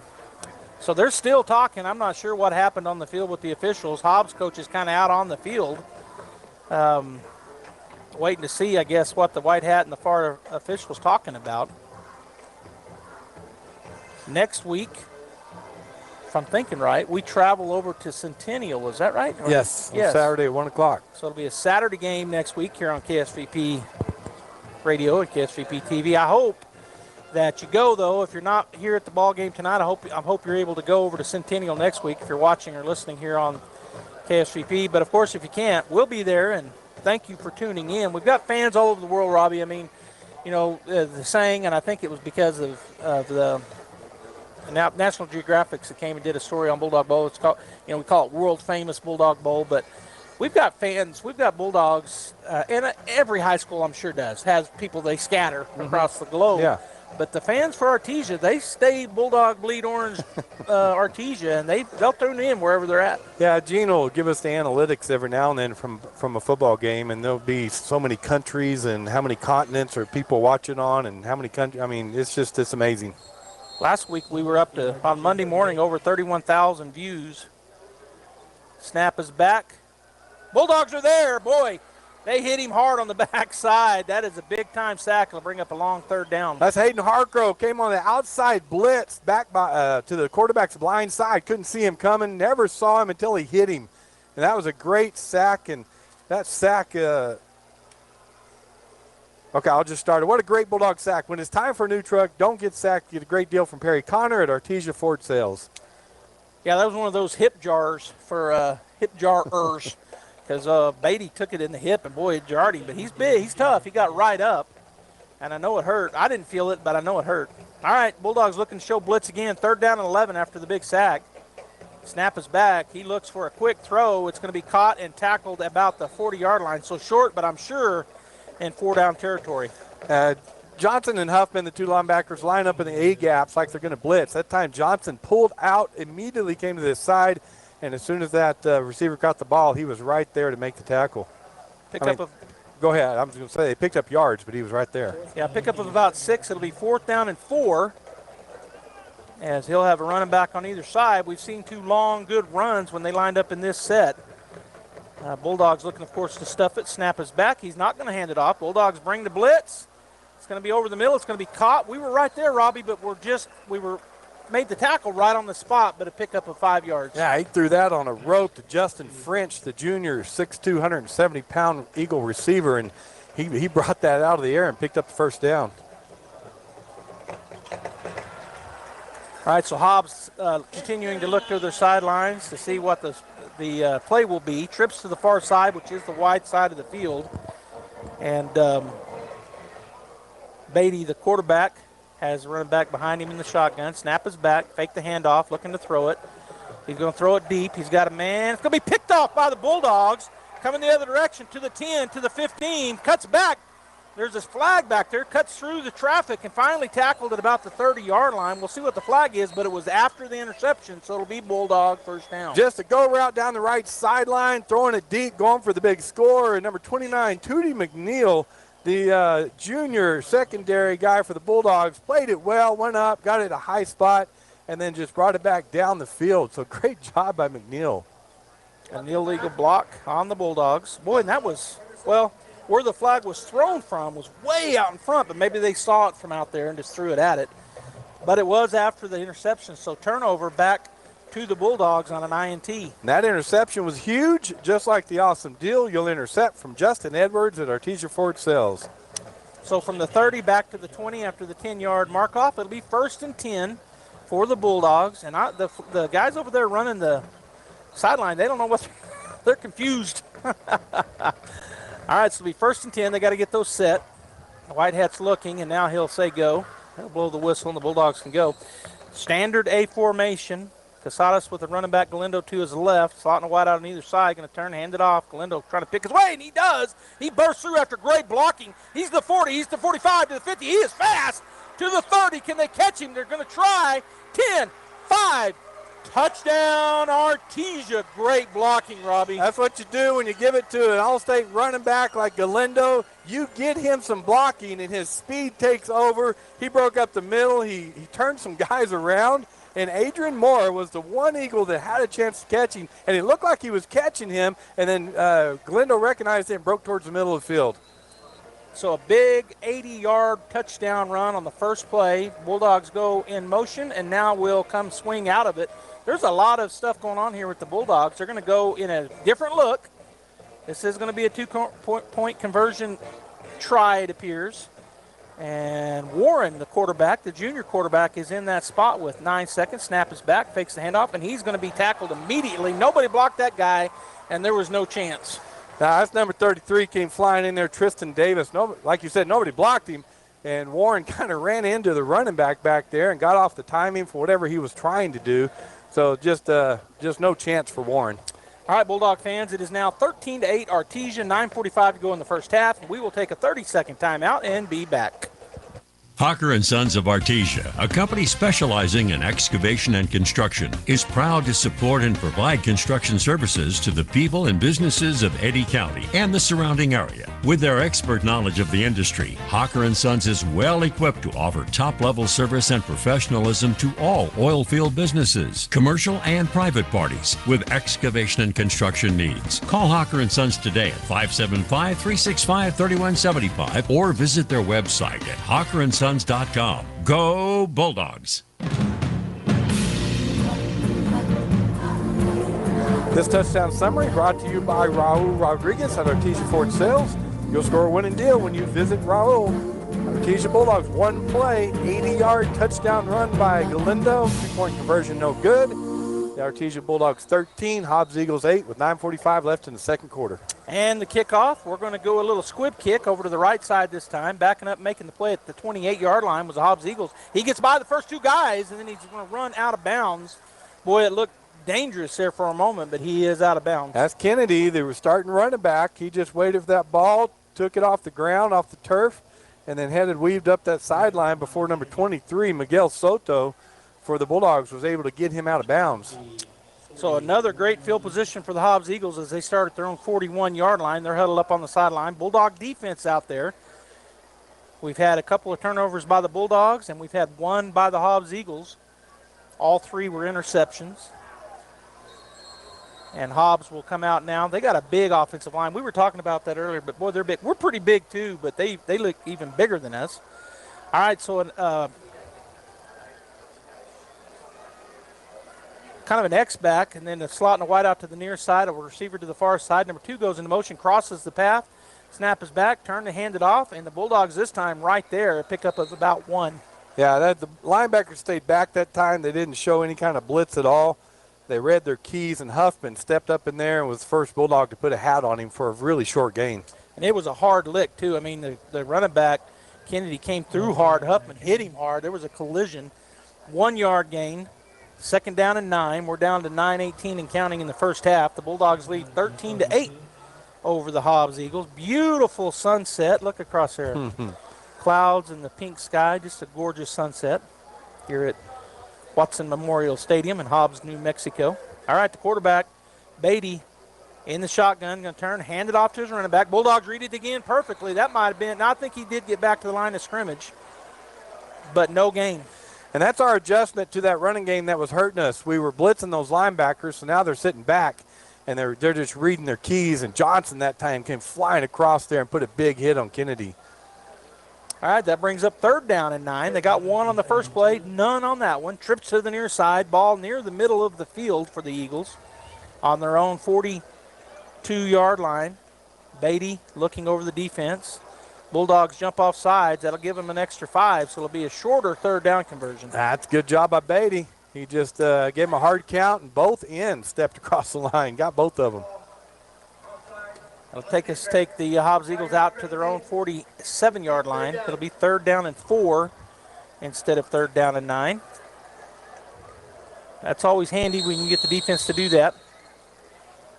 Help your offense out. Beatty gets a snap. He's going to run the speed option. Bulldogs play that front part of it perfect, and then this back part, nobody there. Pickup of about 9 or 10. It'll be first down, Hobbs. Well, I was wide open there because Justin French, a wide receiver out here, had a corner blocked, and he just cut inside of him, kind of lost his footing, and the turf made a tackle. So first and 10 for the Eagles at the Bulldog 41-yard line. 8:04 and counting here in the first half. Bulldogs by 5. So the Bulldogs get 2 touchdowns, but then not able to do anything with their second conversion. They tried to run a 2-point conversion. Hobbs gets 1 touchdown, and I didn't know if it was a flub play or if it was a mint play, but they score 2. So 13-8, kind of an odd score. Beatty takes a snap, he's going to turn, hand it off right up the middle. No, he kept it. Nobody out there for the Bulldogs. He is finally tripped up by Edel, but boy, good play by Hobbs. Yeah, they just run that up the middle, and then he pulled it that time, went around that corner. He's got great speed, and Villa saved a touchdown right there with a shoestring tackle. So it'll be down at the Bulldog 23-yard line. The Hobbs Eagles on the drive as they again look over to their sidelines. So really all of them look, even the offensive linemen, take a look over. Play is called in to them. X-back on the right side, and then a wide out in a slot. And the far side is a wide receiver. Eaton takes a snap, steps up into the pocket. He throws it over the middle, and that's wide open touchdown. Nobody there for the Bulldogs. That's a blown coverage. Yeah, just gave him time. Braddock Beatty, wonder if they're related, 6'2", 160-pound junior, just ran a kind of a post route, found the open zone, and the ball was a little low, but he picked it up and scored in the touchdown. 14-13 with 7:10 to go. They're going to go ahead and line up in the normal conversion, PAT.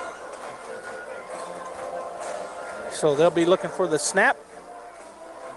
It is back, hold is down, kick is up and blocked by the Bull. Oh, no, he kept it, and he's tackled immediately in the backfield, so the 2-point conversion, no good. Benton Lee, the snap was high. He's the holder. And when he got it down, he realized there was no way he's getting that off, so he just tried to make something, and he couldn't. All right, we'll take a 30-second timeout. 7:10 to go in the first half. It is 14-13 Hobbs over our Bulldogs. It's the Labor Day Savings Meat Sale at Fenn's Country Market in Artesia. Friar Lake quarters sold in 10-pound bag, 49 cents a pound. Preferred trim T-bone steaks, family pack, $5.99 a pound. Pork baby back ribs, previously frozen, $1.97 a pound. And Cape Coval raw shrimp, 16 to 20 count, $4.99 a pound at Fenn's Country Market in Artesia. And right now, Pepsi Select Flavors 12-pack cans, 2 for $10 at Fenn's Country Market in Artesia.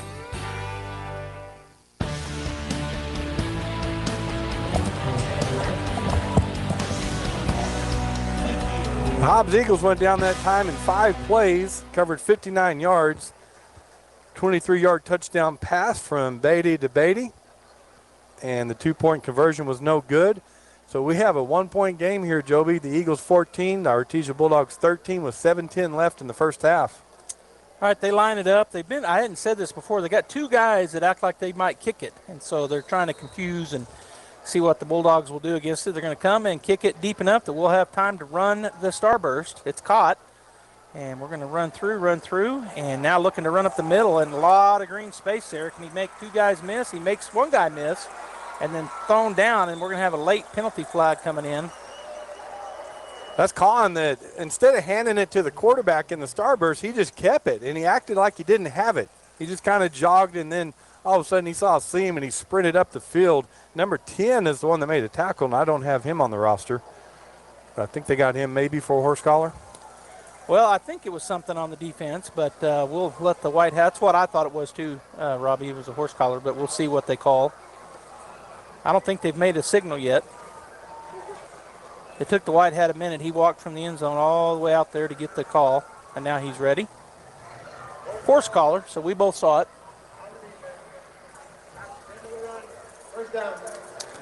So they tack that on. It is a 15-yarder, and so we'll be well down to the 39-yard line of the Hobbs Eagles as the Bulldogs offense was ready to go. They've been standing right there. Whitehead had to move them back.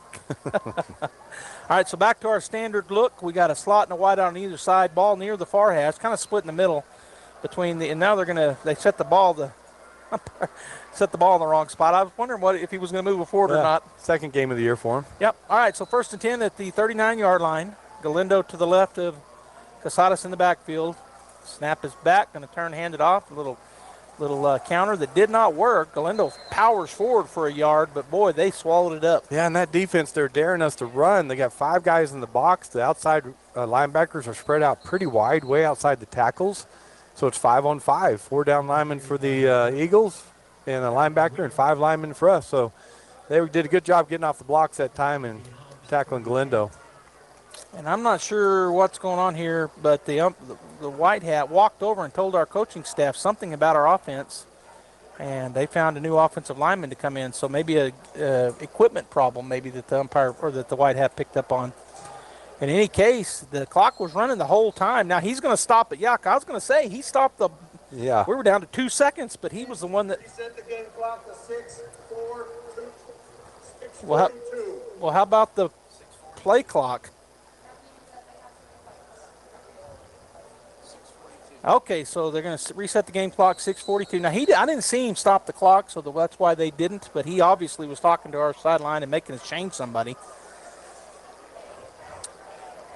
Snap is back. Looked like we were missing somebody. Getting through 2 tackles was number 28 for the Artesia Bulldogs. That's Para, and he'll pick up the first down. That's Galindo. Oh, was that Galindo? Yeah. That's Galindo just running off tackle that time. Inside didn't work, so they go off tackle, get some good blocks, and his speed just gets him out there for number 48. Glum makes the tackle for the Eagles. First down at the Hobbs 27. All right, so it'll be 1st and 10 at the 27 of the Hobbs Eagles. Trips to the short side of the field. Casadas in the backfield by himself. Straight run the whole way. Hobbs looks like they're waiting on that. Yeah. Yeah, just a straight quarterback up the middle with the empty, and they're just sitting there. They're not rushing hard at all on that empty set. They're just waiting to see if he runs with that ball. One thing that possibly could make that a lot more effective is if he would make it look like a draw.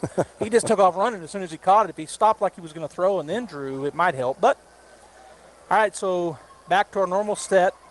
Galindo to the left of Casadas in the backfield. Snap is back, looking to throw. That was going to be a screen, I hope, because nobody blocked the guy, and then he fumbled it out of bounds, or was that an incomplete pass? It looked like he was pumping it and not throwing it, so it may have been incomplete. They're going to talk about it. But, man, the left defensive end came right inside our right tackle and right guard, and neither one of them touched him. Yeah, so initially I thought it was because it was a screen. Yeah. I mean, you still want to touch them, but I thought, well, it's a screen, and then there was no screen. So just a mishap there, miscommunication by the offensive line. So 3rd down and 8 at the 25-yard line of the Hobbs Eagles. Snap is back, fakes the handoff, going to run the screen. Nobody blocked, but he breaks the tackle, and he's going to be close to the first down. It looks like it was number 88 for the Bulldogs. That's Eglin, number 86. Did a good job over there, caught it, made the first defender miss, and Artesia's really good at doing that on the quick passing game, and then he headed to the sideline, but he'll be 1 yard short here, Joby. And he went out of bounds, and they stopped the clock. They're going to have to reset it again because they didn't stop the clock up on the play clock, game clock, I'm sorry.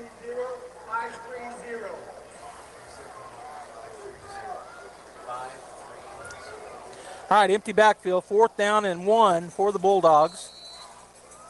Snap is back, going to throw the quick screen out here, and he's going to break. Oh, he doesn't make the first guy miss, but he gets the first down. That's Galindo. Boy, he caught that, and he got popped, and he fell forward, which is what you want to do as an offensive running back receiver, and just going forward was able to pick up that first down. So it'll be 1st and 10 at the Hobbs Eagles 16-yard line as the Bulldogs huddle up this time. Clock is running, 5:05 and counting here in the first half. They'll break the huddle, A formation look. Galindo to the left of Casadas in the backfield. They got 3 down linemen and a wide 9 standing up.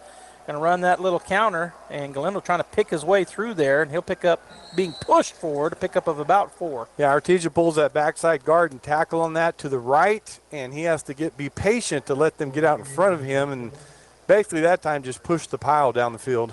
Yeah, Hobbs did a pretty good job just kind of getting into those gaps and making a wall there. Really nowhere for him to squirt through, but they were able to push down. So it'll be 2nd down and 6 at the 12-yard line for the Bulldogs. Empty backfield, ball in the near hash. Casadas takes a snap, 3-man rush. He's got a man wide open, touchdown, Artesia. That's just a great read, pre-snap read by Casadas as Kahn's light up on the right side, and he splits the defenders. He throws it on a rope, and touchdown Bulldogs. So that's a great read. All right, the Bulldogs come out again in the swinging gate. Well, I don't know what they're going to do. There's been some confusion out here by the Bulldogs. Maybe Coach Moppin is not happy. He's going to call a timeout. All right, we're going to take a timeout as well. 4:17 to go here in the first half. We'll take a 30-second timeout. 19-14, Artesia. H&R Block of Artesia is proud to be a member of the community and a sponsor of Artesia Bulldog Sports. At H&R Block, tax time is all the time. They offer year-round assistance for personal or business needs. From simple tax questions to bookkeeping, payroll services, and more. You can trust the team at H&R Block to be there when you need them most. Stop by 502 West Texas Suite A in Artesia or call 746-3456 to schedule an appointment. H&R Block, proud to support Bulldog Sports. Se habla español. It's the Labor Day Savings Meat Sale at Fenn's Country Market in Artesia. Friar Lake quarters sold in 10-pound bag, 49 cents a pound. Preferred trim T-bone steaks. All right, Bulldog fans, we're in a timeout here. The Bulldogs still in their huddle over there. Hobbs Eagles defense back on the field. Had to take a timeout on the extra point attempt, whether it be a 2-point conversion and it looks like our offense is going to be out there. So that's what happened. There was some confusion. Offense is going to stay on the field and run a play here to get the 2-point conversion. Casadas is going to go up under center. Galindo in the backfield.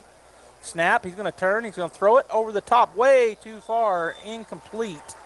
So that's how we'll end that drive. It'll be 19-14 Artesia with 4:17 to go here in the first half. We'll be back after this 30-second timeout.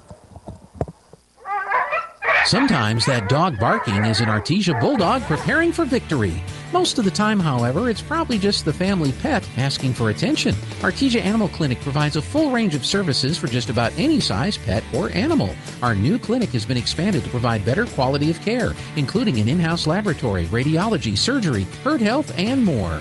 So the next time your pet looks like they could use some extra care, come by Artesia Animal Clinic in our newly remodeled and expanded facility at 110 West Mahone Drive.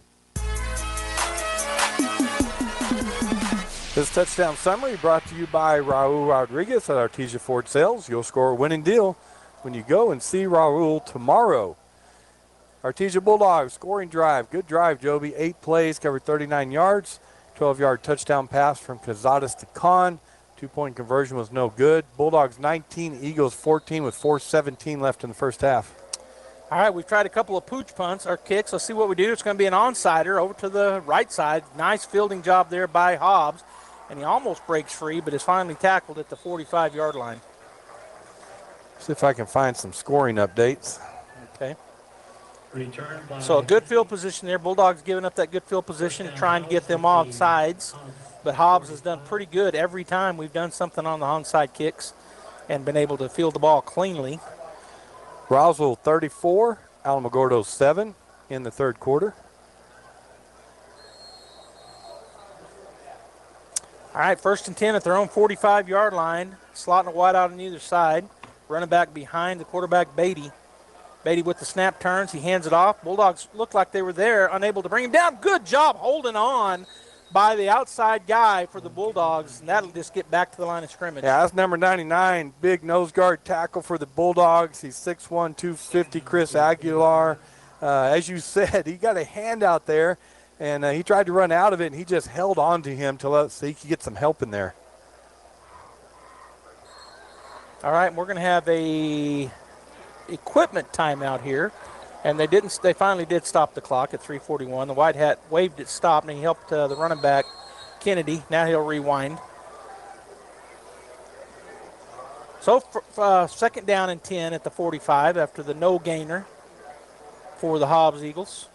Beatty takes a look over the Bulldog defense. Looks like we're in a man-type coverage here. Snap is back. He's going to step. looking to throw it. He's going to get it away just in time and then out of bounds at the 50-yard line to pick up a 5 for the Eagles. Oh, it's a pitch and catch for Braddock Beatty, number 2 on the sideline over here, but Grantham was almost there. He was reaching out to make that tackle when the quarterback got rid of the ball. So close, but a good pickup by the Eagles. All right, so it was a pickup of 4. He must have stepped out of bounds. Looked like he might have got to the 50, but instead the 49. And third down and 6 for the Hobbs Eagles. Slotting a wide out on either side. Beatty looks over the Bulldog defense, showing a blitz. We do bring 4 or 5. It is a screen, and that's going to be caught. First down and more, and then a nice tackle out there for the Bulldogs. Probably saved a touchdown all the way down to the Bulldog 40. Well, I set that up really well as a middle screen to Kennedy, and he caught that ball, and I thought a defender was right there to get him, but he took off after he got that ball, and our defensive guy couldn't get him. Tootie McNeil makes the tackle. First and 10 at the Bulldog 40. Trips to the wide side. Ball has remained on the near hash for this drive. Beatty with Kennedy behind him in the shotgun. So the pistol formation as he takes a look over the Bulldog defense once again. Oh, Bulldogs jump off sides. So another give me there, 5 yards for the Eagles. Axel Hartley, left defensive end for the Bulldogs, just a little anxious there. Came over early. So first and 5 at the Bulldog 35-yard line. We're down to 2:55 to go in the first half.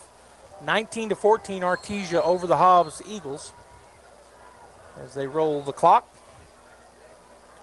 Hobbs looking to the sideline to get their play. First down at the 35. Now they have it. Trips to the wide side. One receiver to the near side.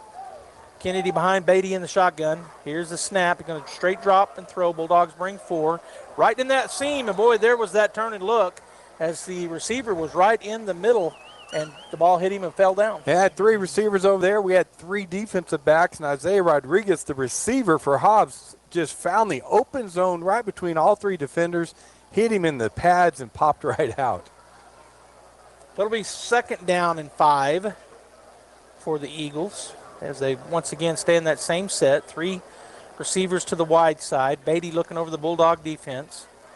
Kennedy comes up beside him on the right side. Snap is back, going to fake the handoff. Beatty will keep it himself. He's got a seam. He's going to get the first down and more. Pickup of about 7, maybe 8. Good job of picking his way through the middle as it was nothing wide open. He just worked his way through there before Marco Soto could make the tackle for the Bulldogs.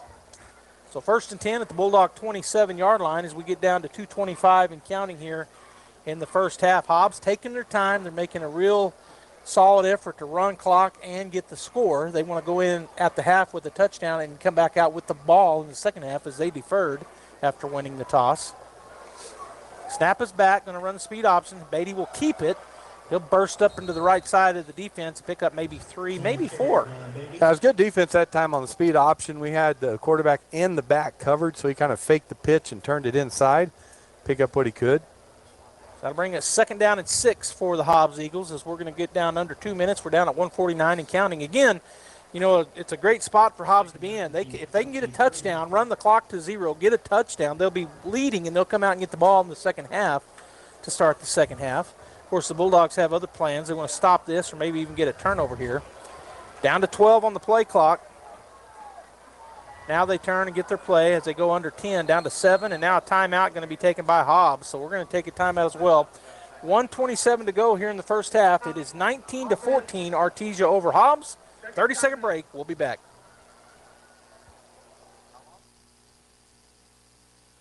Mac Energy Company is working to develop today's energy with tomorrow's technology. Technological advances in recent years have presented new possibilities for exploration. We strive to utilize these advances and stay abreast of innovative technology to ensure that our company is a forerunner in the quest for energy for many years to come. But more importantly, Mac Energy Corporation is committed to being an advocate of the communities around us. We invest in community initiatives that focus on youth, education, and innovative projects that address local issues. To learn more about Mac Energy, our affiliates, and our commitment to our youth and communities, visit us at mec.com.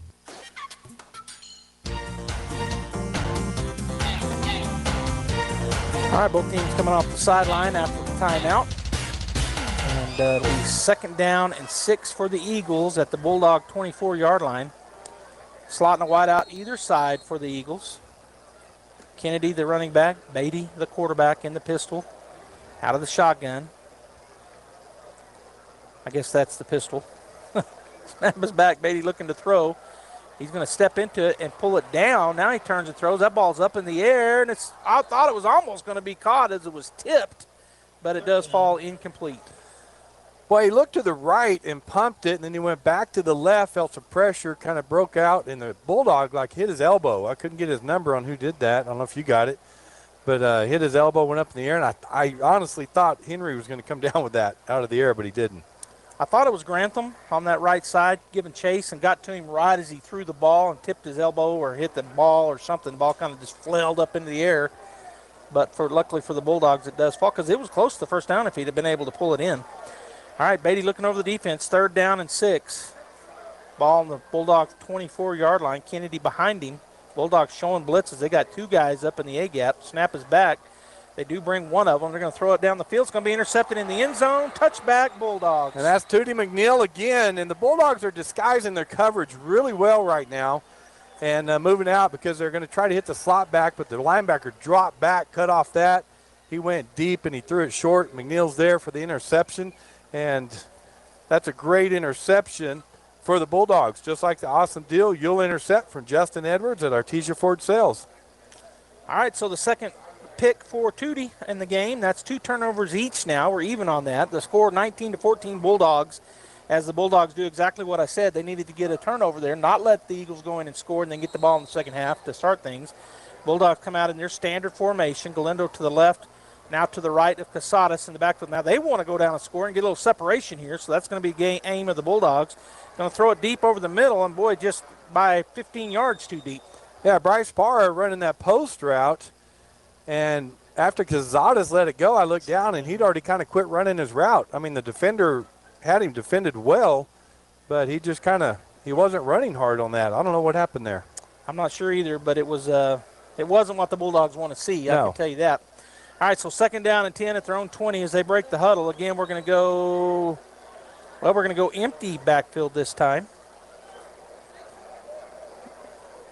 And who's in the backfield? All right, so it's going to be All right, so a little bit of trickery there. We try to run a handoff and then a throw, but the ball is dropped. So Casadas lined up in slot, and Galindo took the snap, handed it to Casadas going off to the right, and then they were throwing it to Kahn, who was wide open out in the flat, and he dropped the pass. Was that okay? Yeah, my mistake.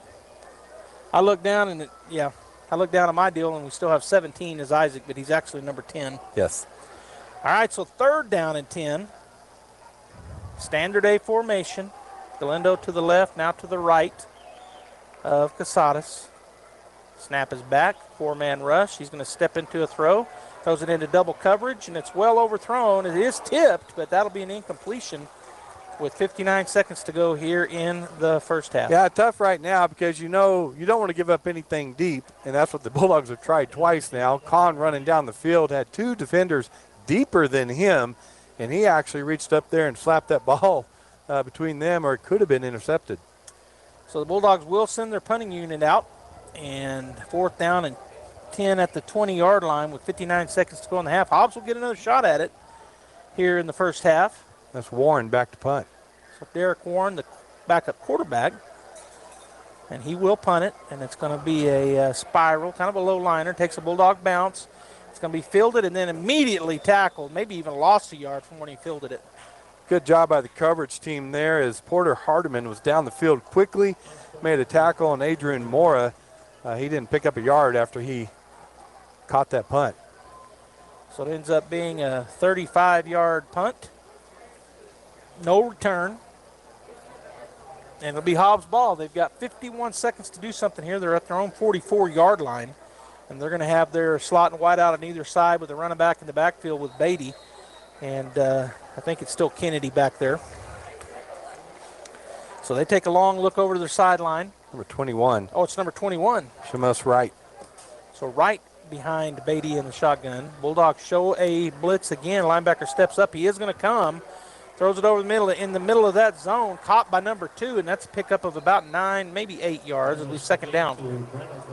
So good throw and catch to Braddock Beatty over the middle. McDonald comes up, makes a good tackle. Right back on the ball. They're not going to take a long time to look here, as we're down to 31 seconds and counting. Beatty takes another look over to the sideline. Snap back. He does drop the throw. Bulldogs rush 4. He's got it down the sideline, and it's going to be no good. Looked like a flag route from their inside receiver, but overthrown.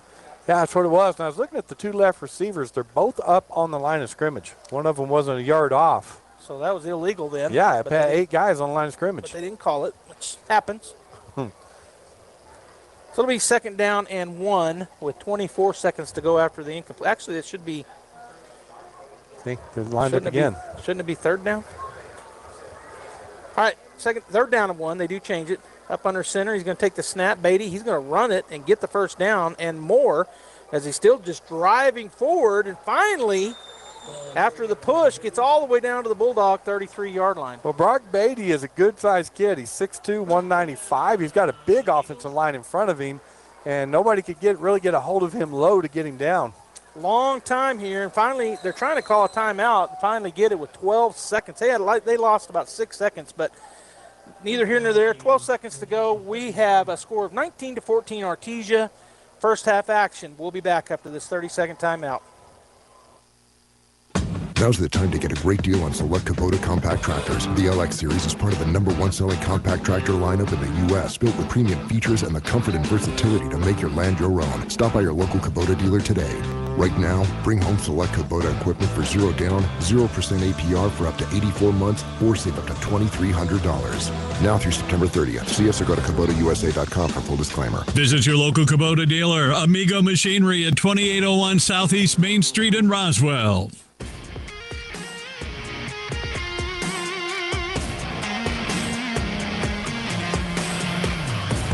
Just an updated score here, Levington 21, Portales 0. But there's a post on here that says Portales quarterback got injured and is no longer in the game, the starting quarterback. So Levington 21, Portales 0. All right, 1st and 10 at the Bulldog 32-yard line, 33-yard line. There's 14 seconds left in the first half. Hobbs quarterback, Beatty takes a snap, fakes a handoff. Bulldogs bringing a good rush. Ball is over the middle, picked off. Oh, I said it too soon. Had it in his hands and dropped it. So it'll be back to the line of scrimmage. Boy, Hayden Hardcrow read that perfectly. Throw over the middle. He broke in front of the receiver, had it in both hands, and didn't bring it in. Then he hit himself in the head. Yeah, it looked odd because it was just a regular catch, but that happens too. Sometimes the ball just don't go your way. 2nd down and 10. They've got 9 seconds. I guess that looks funny up there. I guess that's 9 seconds.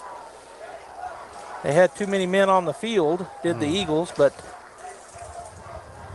well, they're going to run a play, so snap is back. Beatty looking, breaking through is Grantham. Throws it over the middle. It's too high, incomplete.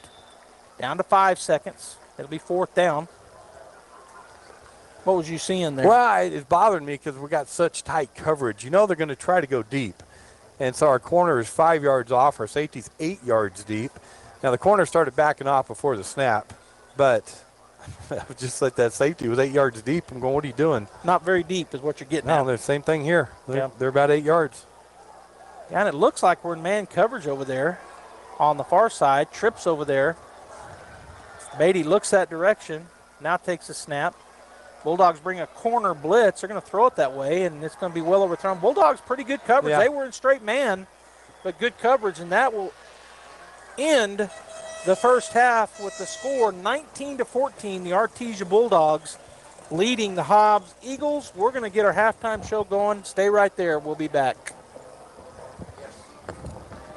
Summer vacation is here, but just because you're on vacation doesn't mean your teeth should be. Protect your teeth this summer with a few summer tooth tips. First, drink lots of water. Believe it or not, most of the problems start with a dry mouth. Keep yourself and your mouth hydrated and happy. Avoid sugary drinks and avoid chewing on ice. Sure, it cools you off, but it's not great for your teeth. Don't forget to brush and floss regularly and dry out your toothbrush. Save your teeth for summer's sake. These tooth tips brought to you by Dr. K. Youngren and Smile Expressions, 2520 Hermosa Drive, Artesia.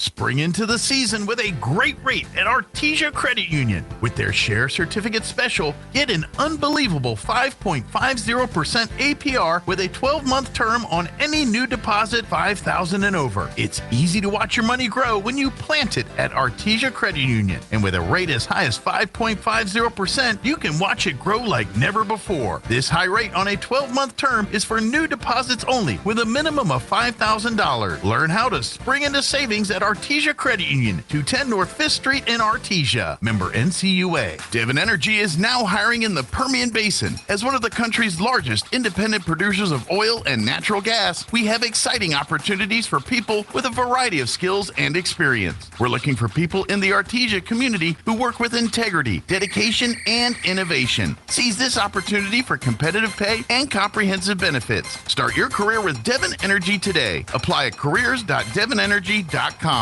Devon Energy. Commitment runs deep. Go Bulldogs.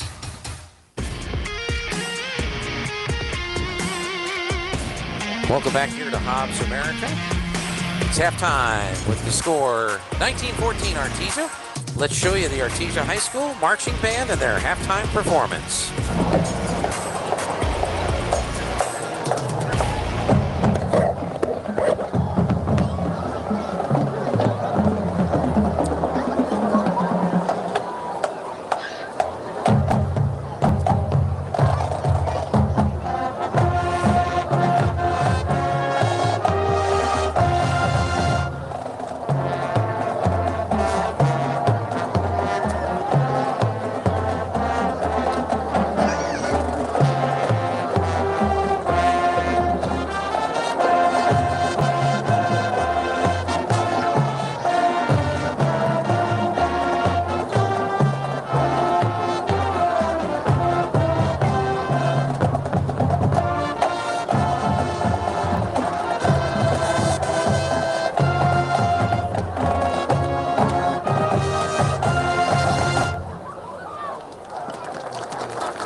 High School Marching Band coming to you from Hobbs America. The Tate Branch Fan of the Week segment is next. Hey Artesia Bulldog fans, are you ready to unleash the spirit of victory this season? Tate Branch Auto Group is proud to stand alongside the Bulldogs as they charge onto the field, court, and track. Just like our commitment to delivering top-notch vehicles and service, your dedication and passion for the Bulldogs inspire us every day. Visit Tate Branch Auto Group today, either in person or online, because when it comes to supporting the Bulldogs, we're all in. Tate Branch Auto Group, revving up the Bulldog pride. Go Bulldogs! Welcome back on the Tate Branch Fan of the Week segment, and today we have Mr. Dusty Bean with us as we're at the Hobbs football game. Hey there. Hi, everybody. And Dusty got nominated, and after a long and lengthy selection process in which we realized there wasn't anybody else. You guys need to nominate more people. Well, thanks for doing this, Dusty. Yeah. Let's find out a little bit about yourself. Are you born and raised in Artesia, from Artesia, or are you a move-in? I'm born and raised in the old hospital. I was born in the old hospital, raised right here in Atoka. Yep, okay. Right down in south of town, and grew up. Went to Hermosa Elementary and then Zia in junior high, and man, just loved my time as growing up in Artesia. No better place. That's great. Now, when you get to high school, were you in athletics or extracurricular activities? I did a lot of, I say a lot of things. I did football, of course, played on the defensive line. Steve Vatanis, my coach on that D-line with Coach Anderson, of course, and Cecil Marks and all those coaches, Coach Dickerson, Coach Worley. I also was in choir, did some plays and stuff, and state things in choir, and really enjoyed it. Good times. Yep. That's good. How far did the team you were on in football? How far did they go? We won we won state in '92 and '93. Graduated in '94. '91, I believe we made it to the state championship with Goddard and got beaten that game. But all 3 years of my high school career, we were in the state game. That's right. Well, I moved here in '91, so that was the first season I got to see was the '91 season. And then Bulldogs won '92, '93, '94. Yes, sir. Yep. Some kid named Urlacher? Yeah, some guy. Yeah, who knows? They won in '95, and then Artesia won again, '96, '97, '98. Right. So pretty fun first decade for me. Right. Good time, yep. Yeah, so where'd you go to school? After I left Artesia, I went to NIMI for 1 year. I played college golf there. I didn't survive real well at NIMI, so then I came back home, went to school at Carlsbad, loved my time there, really learned how to be a college student at Carlsbad. And then for any kids out there, Carlsbad, Roswell, those are good schools to start off in and then go to wherever from there. After that, I went to Southwestern Assemblies of God University and got my bachelor's degree in church administration, and I youth pastored for 6 years. And then it just, it was time to come home. And I came home and taught at Zia and had a 16-year career teaching in Artesia's public schools. And let me tell you, what a blessing. What a great time. That's right. And you were a golf coach and did some other things during your career. What'd you teach? I taught PE most of my career in Zia, at the kindergarten, and at high school. And then when I went to the junior high, I was the health teacher. And that's where I ended my career there as the health teacher. And all that time, it was all worked perfectly for me to do what what all the teachers at Artesia Public Schools does, and that's, reach kids and try to be a good influence on those kids. Yeah. That's right. Now, tell us about your family. Raylyn. Raylyn's my wife. Your wife. Is it true she's from Goddard? Gene, God brings a lot of people in your life, and God brought a rocket into my life, and God saves everybody, Gene. So even Goddard Rocket fans, God has a purpose for it, and she's awesome though. I tease, we didn't grow up together, we didn't know each other, but we'd shown at the same fairs. We had been in the same places, knew the same people. Of course, being in the valley down here, you kind of know people from Carlsbad and Roswell and different places. And she knew people I knew, and I knew people she knew, and just match made in heaven. There you go. Yes, and you both showed, talking about showing animals at county fairs and so forth. Yeah. And we see that now with your kids. Yeah, my son Kyle and Daly. Kyle's a sophomore at the high school, and Daly's an 8th grader at the junior high. Both of them are showing dairy heifers. I showed pigs and chickens, and Raylyn showed dairy heifers and pigs. And but our kids now are just showing dairy heifers. They showed chickens, but I don't think we're going to stick with chickens. We'll stick with the dairy heifers and keep doing that. And we got Eastern coming up, so they're still working to get those animals ready for that.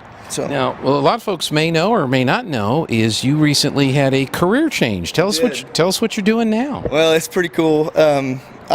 I'm the worship pastor and discipleship pastor at West Main Baptist Church, right there on Main Street, right by the bowl. If you don't have a church, we'd love to have you. So it's definitely a cool career change.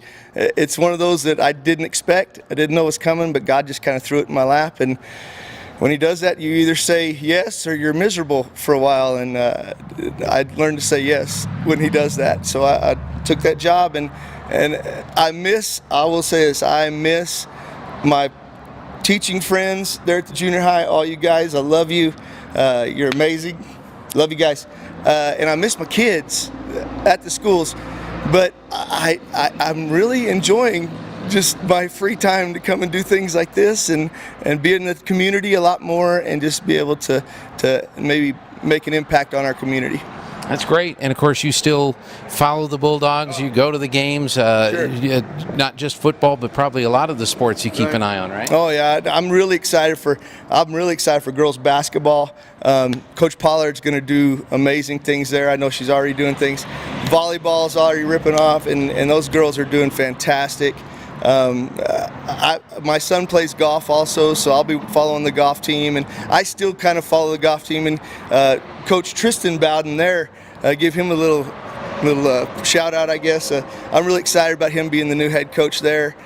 He's going to do great things. So just following all those programs. Once you're in, coaching is a fraternity. Coaching is something. Once you're there, you're always going to be there. You're always going to be a part of the program, and you can see it from Coach Henderson, who's still down on the sidelines in those sophomore games. And man, I'm really proud to be from here and be a part of what we have here. Looking back, either as a coach or as an athlete, do you have a fond memory or a favorite moment from being a part of the Bulldogs? Man, just coming to mind right now, he didn't ask me that question before we got on here, so I had to think a little bit. By the way, I'm going to ask you. Oh, yeah. I remember Randy Dickerson and Cecil Marks. Randy jumping in, Coach Dickerson jumping in Coach Marks' arms in the middle of the field after we won the game in '92, and just the happiness and the joy. Of course, the time with the buddies and things like that. We've all got those stories. No, I'm not going to go into details, but you guys know.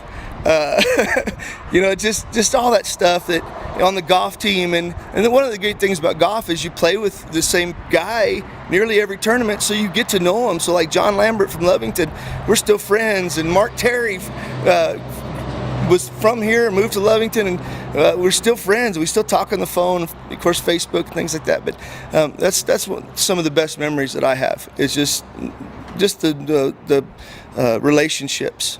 Okay. Do you have reserve seats at the bowl, or do you just find a seat? Where do you sit? We got reserve seats this year, and the people behind us are sketchy, but I really like them. They're good people, and so there you go. I think one of them's looking at you right now. Looking at me right now, so I better watch out. Anyway, yeah, we do have reserve seats, and it's right next to us is Tate, of course, and Bobby, and it's just a great time. Very good. Well, for being our guest, we've got a couple of gifts for you. We have for you from the Adobe Rose. Oh. How much is it this year, Perry? Is it $50 gift certificate? Yeah, it says right there. So here's a $50 gift card from the Adobe Rose. And let's take it out of the box because it looks better. And then Raylene, just showing we're going to dinner. Yeah, you can take her. That's fine. Take her too. Look at this. Tate Branch Fan of the Week mug. Perfect. All for you. Yeah, and I think Perry behind me, the guy behind me, maybe nominated me. Perry, thank you very much. Thank you for all you do for our community and Tate and everybody. Man, you guys do great. You do great things, and we really appreciate you. Thank you. If you've got a Fan of the Week nomination, get a hold of Perry or call me at the radio station, and who knows, they may be next week's guest on the Tate Branch Fan of the Week. Dusty Bean, thank you so much. Thank you. And what do they say? Go Bulldogs? It's great to be a Bulldog. Go Bulldogs. Beat Hobbs. Hi, my name is Josh Howard. Hi, my name is Nate Allen East, and we're the student pastors here at Faith Baptist Church. I want to invite you guys to fifth quarter, September 13th, right after the football game. We'll be hanging out back here in our parking lot. We're going to have all kinds of cool stuff for you. We're going to have food, DJ Drowsy Drew. We're going to have a foam pit with our foam daddy. Foam party. It's going to be amazing. We're going to have 9 square, gaga ball, jumpies, bull rides, all kinds of cool stuff for you. And the best thing is it's totally free. Go Dogs. Call 575-746-3571 to get your name on the list for a free home energy audit. Weather stripping, new door sweeps, minor repairs, and much more. Start saving money and keep that purchased air in your home. Central Valley Electric Cooperative is happy to partner with Green Metal Energy for this valuable audit. Again, 575-746-3571. Edge Safety and Services LLC in Artesia, New Mexico has an immediate opening for roustabout crew and a safety technician. Position requires a clean driving record and must be able to pass a drug and alcohol screening. Edge Safety offers great pay with IRA benefits and employer contribution towards health benefits. Please email resumes to edgecoding@yahoo.com or apply in person at 2801 North Freeman in Artesia. Edge Safety and Services is an equal opportunity employer. Welcome back here to Bulldog Football. Josh Howard with the halftime stats. For Hobbs, 9 first downs, 16 rushes for 123 yards, 8 receptions for 66 yards passing in the first half, 8 for 21, 2 touchdowns, and 2 interceptions. For Artesia, 11 first downs, 11 rushes for 113 yards, 86 yards passing, 2 touchdowns, and 2 interceptions. Leading the way for Hobbs, rushing is Seamus Wright, 1 rush for 65 yards, and then Omarion Kennedy, 7 for 30. Brock Beatty has 6 for 17. Brock Beatty is passing. His passing stats, 8 for 20 for 66 yards, 2 touchdowns, and 2 interceptions. Leading the way receiving is Braddock Beatty, 4 for 43 and a touchdown. Marion Kennedy, 2 for 15. Justice French, 1 for 5, and Gabriel Henry, 1 for 3 and a touchdown. For Artesia, leading the way rushing is Frankie Galindo, 4 rushes for 107 yards and a touchdown. Ethan Kahn, 1 rush for 4. Cazares is 11 for 22, passing for 86 yards, 2 touchdowns and 2 interceptions. Receiving, Kahn has 4 receptions for 43 yards and 2 touchdowns. Bryce Potter has 1 for 15. Jeff Fuentes, 1 for 12. Trent Eglin, 1 for 7. Jack Bowers, 1 for 5. And Galindo has 3 receptions for 4 yards. Defensively for the Bulldogs, Tootie McNeil with a good first half with 2 interceptions. And then we also have Harker had a big sack in the first half, and Aiden Huffman had 3 solos and a sack for the Artesia Bulldogs. Thank you, Josh. Well, we've got about 1 minute and 30 seconds left on the clock, as they added 3 minutes there at the end of the countdown for the half. And I'm going to be rejoined here by Mr. Robbie Blue. And Robbie, the first half was kind of a back and forth. Looked like we had some times where the Bulldogs weren't sure what was going to happen. Anyway, maybe not the best first half, but we have the lead. It's 19-14. That's where we're really hard on the Bulldogs, isn't it? We are. I am, and I shouldn't be. We are.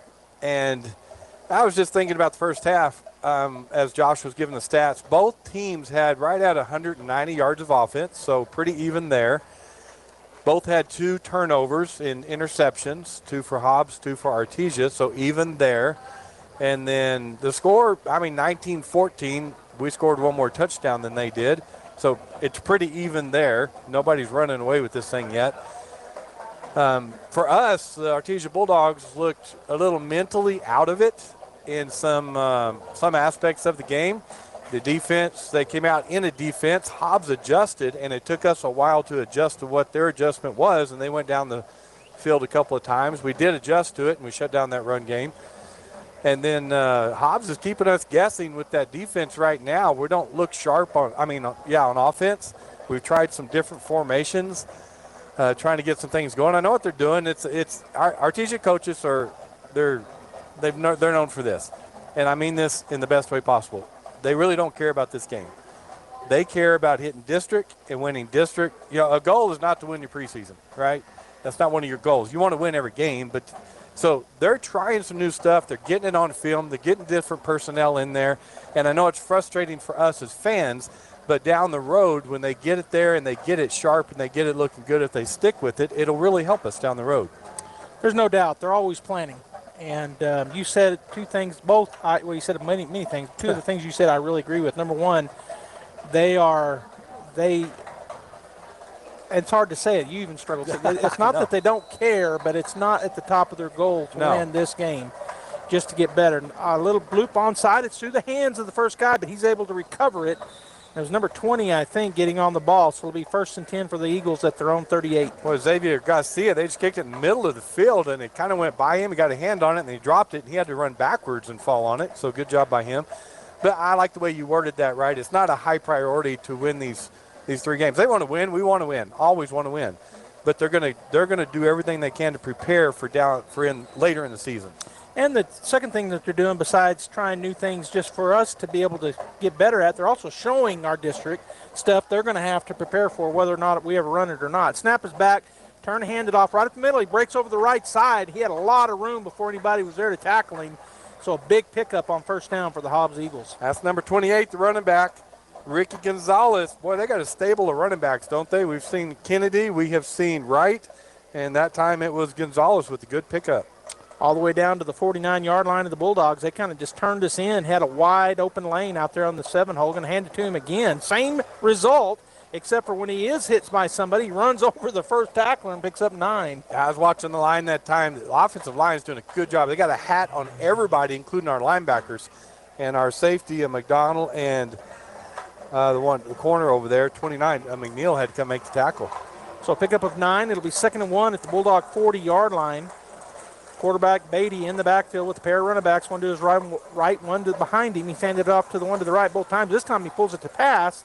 He's going to have to run away from pressure. The Bulldogs get there. He does throw it away down the field on the right side, so it'll be an incompletion. It'll be 3rd down and 1. But Grantham was so close that time, and some other Bulldogs came in there. Number 52, Roscoe for the Bulldogs, had pressure all over him, so good job by the defensive line. All right, so 3rd down and 1. For the Hobbs Eagles. Bulldogs want to get a sack or an interception right here. Would be the best case scenario. Beatty in the backfield, running back to his right, running back behind him. Short side of the field has 2 receivers. Wide side down here has 1. Now they step up next to him, does the running back. Snap is back. He's going to quick throw it, and that's going to be a wide open, easy catch and a big 1st down of about 6 yards. Just a lot of cushion out there. We're giving them the cushion and just a quick read. Throw, catch. Number 3, French does a good job of catching it and picking up 1st down. So easy pickup for the Eagles. 1st down and 10 at the Bulldog 34-yard line. Ball remains on the far hash. Beautiful night here in Hobbs. Just a little bit of a breeze. Nice, beautiful night. All right, this time running back to the left of Beatty and the running back behind him in the backfield. Ball remains on the far hash. Bulldogs walking up like they're going to bring a blitz.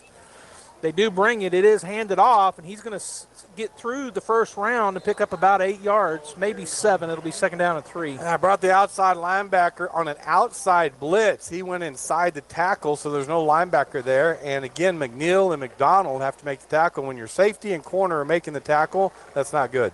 Now they're down the field, and that's a pickup of 7. Ball remains on that far hash. A pair of running backs in the backfield will remain with Beatty, this time to the right. And then behind him are the running backs. He takes a look over the Bulldog defense. Again, look like we're bringing a blitz. We do. They run it again on that right side.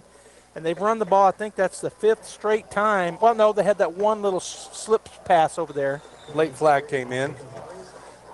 So let me say this. We got Huffman moved to middle linebacker. Marco Soto is in there now, linebacker, because Grant Johnson is out right now. Our starting middle linebacker is out of the game right now. So they're picking up on that, and they're running that to that side every time where Soto has come in. And he made the tackle that time. So a late flag comes in, and I turned and looked at you and was about to say something, and then I didn't see it. I just saw said, the flag come in. Yeah. It is against the Bulldogs. I think it's going to be unsportsmanlike conduct.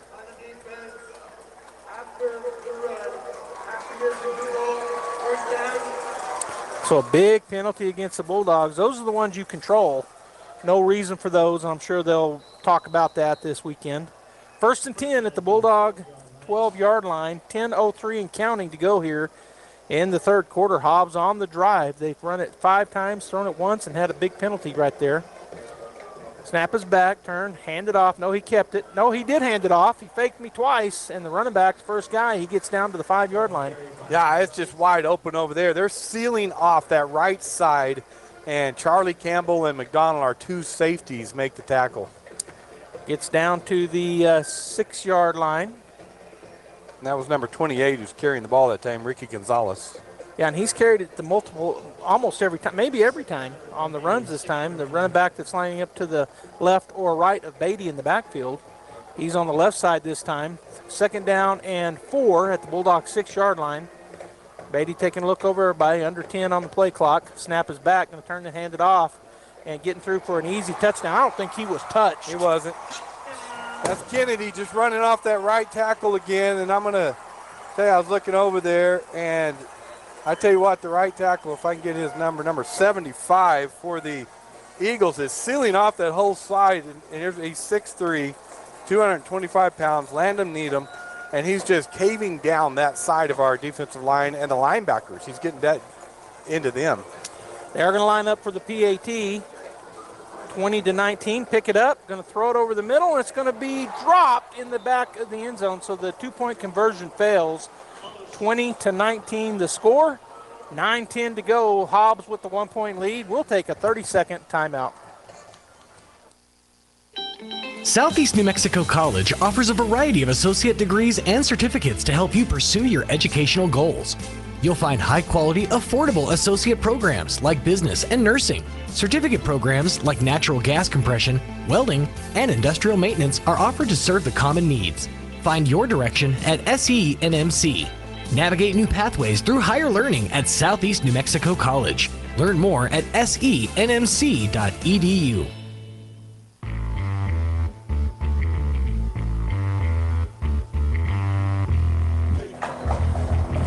Hobbs Eagles go down that time in 8 plays, covered 62 yards, capped off by a 6-yard touchdown run by Kennedy. Kick was no good. Eagles 20, Bulldogs 19, 9:10 left in the 3rd quarter. All right, the kickoff return unit out. They have kicked it to us deep at least twice. Let's see what they do this time. They got the 2 kickers. You don't know which one's coming with it. Bulldogs ready for anything. Waiting for the white hat to give the go-ahead. He was looking at his shirt pocket. Now he says go. It will be a pooch kick to the left side, and the ball's on the ground. Bulldogs pick it up, and then going to be drugged down at about the 31-yard line. So again, let it hit the ground is Caleb Murray. He runs up there, and it hits about 3 feet in front of him, and it seems like he could catch that ball in the air, but it hits the ground, he picks it up, and then he takes off running. So he's really good at it. Well, I know that that's not the way that they want to do that. They want to catch in the air because that ball is not shaped like a basketball. It doesn't take a nice, clean bounce. But he's done it multiple times. Twice. He's really good at it. Well, I can't dispute that. All right, first down and 10 at the Bulldog 32-yard line. Our first time offensively here in the second half. Down by 1, 20-19 as Hobbs took the opening drive for the touchdown. Fake the handoff, throw it out there on a little slip screen, or no screen at all. Boy, breaking down the sidelines, picking up a big chunk of yards is number, I think it was, Diego Lopez that just did that bubble from the slot position, just getting it outside. Hobbs is sitting in that 2 deep defense, 2 deep safeties, corners, and they're saying they'll give us a short passes, so Artesia just needs to take them. Yeah, I called it a slip screen. It wasn't that. It was just Diego just kind of flaring. Yeah. And good pass, good catch, good pickup, turn, hand it off to Galindo in the backfield. He makes one man miss and then is dragged down after a pickup of about 2. And we need to see some of that. Just let Galindo do his thing. Let the offensive line, get their work in, and Galindo's a great running back, so you need to keep them honest with the run game. 2nd down and 8 on the Hobbs-Eagles side of things, the 48-yard line. Standard A formation for the Bulldogs. Galindo to the left of, and they're going to be a slip screen this time, and going to pick up the first down. And Moores, he made 2 Hobbs-Eagles miss. Good job there running. Helmet comes off, but a pickup of about 12, and then a flag comes in. 2 flags come in. Well, that's Bryce Parra out there. He got that pass, and instead of coming inside a block, it wasn't there. He broke outside towards the sideline and made his way up, and then he lowered his shoulder pads and ran over a Hobbs Eagle. That's the helmet you saw come flying off. So there's 2 penalty flags, and that sideline judge is looking at the Bulldog sideline, so I have a feeling it might be on us. Good ball. Personal foul on the offense. Red ball. Personal foul on the defense. We are offsetting. First down. Okay, so offsetting penalties, that's the second time we've seen that. Yeah. And so they're getting the first guy and the second guy. A lot of times you only get the second guy. But a big pickup. First down and 10 at the Hobbs Eagle 35-yard line, empty backfield. They got trips, now pull him in. They got a slot and a wide out on either side. Casadas in the backfield by himself. Three-man rush, going to throw the slant. That's caught. Kahn breaks the tackle. He's down to the 15-yard line. Bulldogs getting back to what they do this half. Safety is 10 to 12 yards off of Kahn, so he just takes 3 steps, breaks across the middle. Quickly, Casadas gets the ball to him, and then Kahn, just with his speed and athleticism, picks up more yards. All right, it'll be first and 10 at the Hobbs Eagles 15-yard line for the Bulldogs. We got 8:06 and counting here in the third quarter. Casadas with Galindo to his left. A formation look. Snap is back, going to run this counter. No, they're going to throw it out. It's going to be, it is picked off. Linebacker read that perfectly. Casadas is going to have to chase him down. He's not able to make the tackle. To the 20, to the 10. Touchdown Hobbs. No flags on the field. That's Tristan Davis. He read that perfectly as they faked it to Galindo. He tried to throw it over the left side really quick. He broke inside the receiver, caught it, and Casadas was the one guy to get him, and it looked like he tried to swat the ball out instead of make the tackle, and touchdown Hobbs. So quite a turn of event. The third turnover, all 3 interceptions. That one returned for a touchdown. 26-19 Hobbs over the Bulldogs with 7:47 to go here in the third quarter. Bulldogs defense not ready to be on the field. They're coming in late. They're now going to be on without a flag coming, as Hobbs was taking a minute to get lined up, so it gave the Bulldogs a chance to get out there. They're going to line up the PAT again. They haven't run a PAT once. Now another Bulldog coming onto the field. And now we're going to have, I heard whistles blowing, but no timeout. Snap is back. They are going to kick it. The kick is up. Kick hits the right upright and is no good. It'll be no good. So the score going into the timeout here, 26-19 Hobbs with 7:47 to go in the third quarter. We'll be back in 30 seconds. What I enjoy most about working at Coterra is just the people. We all work very well together. We look forward to going to work every day. I'm challenged day to day, and it's a good challenge, professionally. The best thing about Coterra is the people. That's what keeps me at the company. The people I work with are awesome. We encourage a lot of collaboration, and that's just exciting to me when you get to be a part of so many different people's lives. Coterra Energy, producing energy, empowering people, building community. The Hobbs Eagles intercept that Artesia pass. Tristan Davis, the senior linebacker, takes it back all the way for the 85-yard touchdown return, and the kick was no good. Hobbs leads 26-19 with 7:47 left in the third quarter. All right, so the Hobbs Eagles come out in their first series. They score, retake the lead, and then the Bulldogs driving. Looked like we're going to have a great drive, had a great drive going, but give up that touchdown INT pop kick over to the right side. This time he will, maybe that's why he hit him in the hands and falls, but he does pick it up off the bounce and no gain.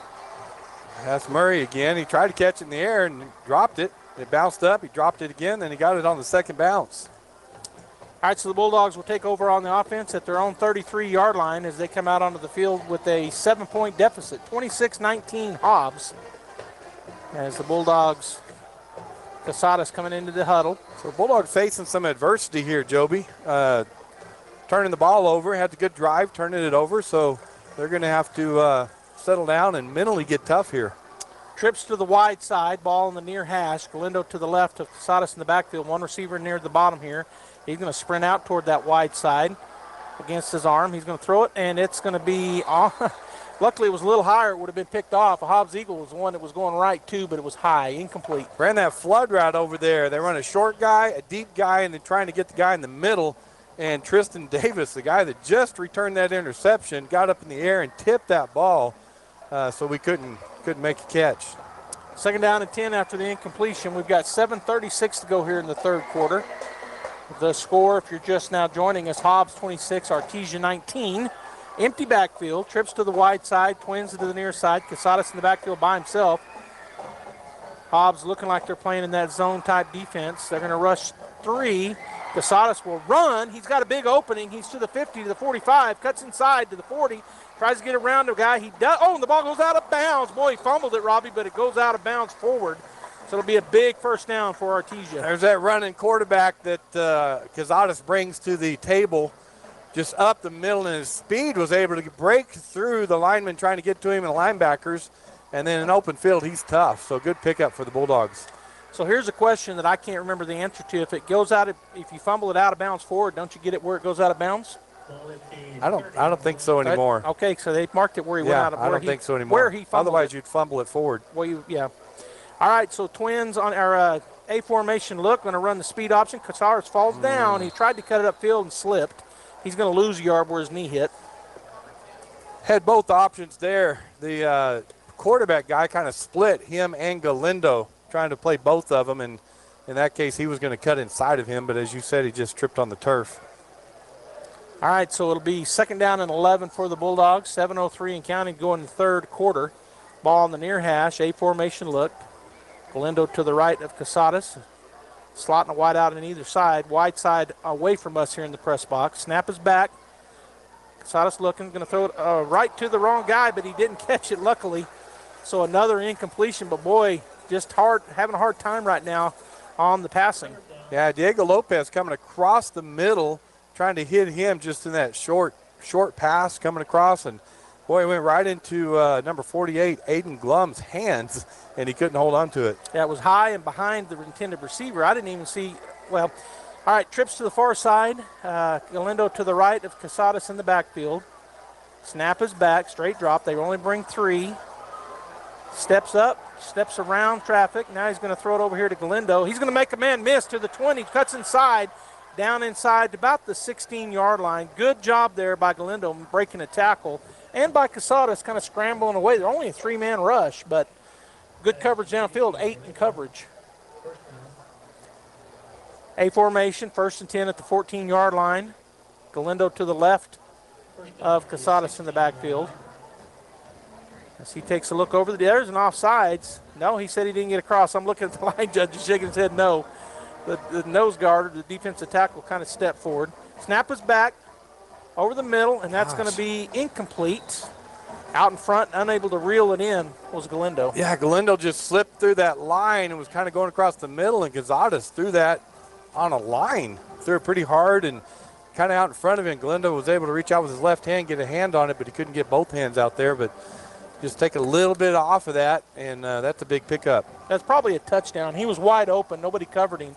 As you said, he slipped through, and they brought 4 that time, and he kind of slipped into the middle of the field, but just out in front, unable, and like you kind of threw it on a BB, like a BB, and it was too far out in front. All right, empty backfield, trips to the far side. Casadas looks over the defense, standing at about the 21-yard line in the shotgun. Snap is back, going to fake the throw. He's going to run it up the middle to the 5.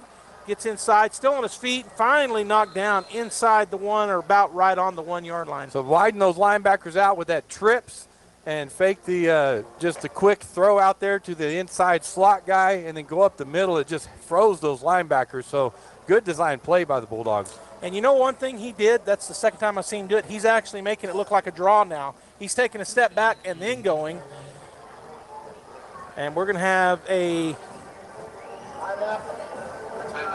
timeout, Hobbs. We'll take a timeout as well. Bulldogs 19, Eagles 26. As First American Bank celebrates our 120th anniversary, we recognize our employees that are united by their dedication to our customers by delivering unparalleled value and building long-term relationships based on trust and loyalty that only a local independent community bank can offer. First American Bank, your community bank since 1903. Member FDIC.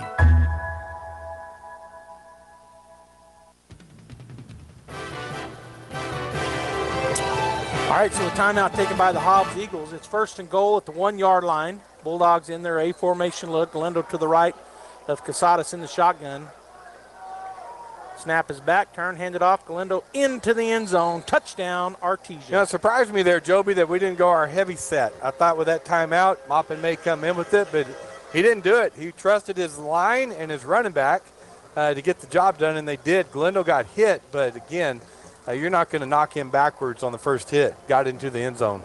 26-25, Hobbs, the Bulldogs in their swinging gate. They bring him in motion, and now we'll swing out of it and line up for the normal PAT and just look to tie this thing up, unless they run a two-point conversion out of this, which they certainly could. So waiting the snap. Good snap, good hold, kick is up, and it is good. So we'll go with 5:50 to go in the third quarter. Our score, Hobbs 26, Artesia 26. We'll be back in 30 seconds. Forest Tire, mile after mile, we've been with you for almost 80 years. Nowadays, it seems like nothing is built to last. Phones, appliances, cars, computers. But the new Michelin Defender 2 tire is designed to outlast. With a quiet and comfortable ride, you'll have the confidence you need on the roads, whether they're wet or dry. So goodbye to short-lived and hello to something that lasts. Forest Tire, keeping you rolling since 1944.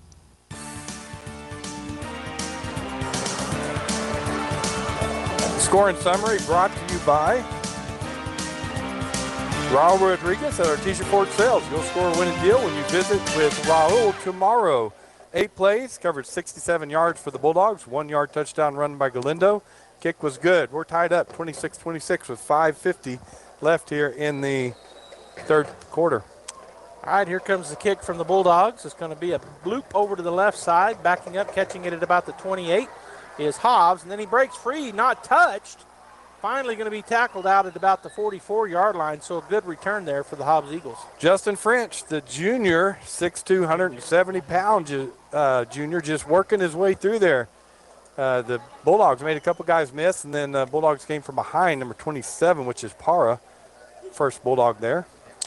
1st and 10 for Hobbs at their own 44-yard line. Ball will be placed on the far hash from Robbie and I here in the press box. And they're looking to the sideline to get their play. They got a bunch of guys in the backfield, only one receiver at this point, but I think those other two will go over to the short side, which they do. So they're going to stay with that two-back backfield plus the quarterback as Beatty looking over the Bulldog defense, brings man in motion. Snap is back. He's going to turn to throw it that way, and he gets away from the first blitz there by the Bulldogs. Now he turns and throws it deep. And that's going to be, they're going to call it a catch.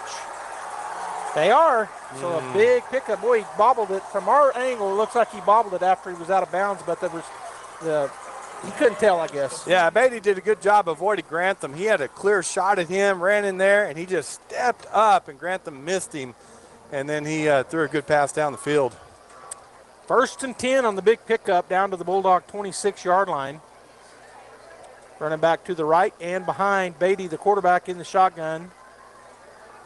He took a look over there. Now he brings the running back up to his side. Snap is back, going to turn to throw the wide receiver slip screen. But, boy, nobody got blocked, and the Bulldogs played it perfect. They did. Number 23, Miguel Soto, goes over there, wraps him up, and makes the tackle.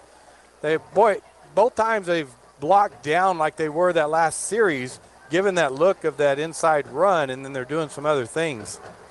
So we'll see if they go back to it. So a tackle for loss. It's going to be 2nd down and 13 at the Artesia 29-yard line. Ball remains on the far hash, which is the west hash here at Hobbs Stadium. Watson Memorial. Oh, that's a false start. That'll back them up 4 or 5 more.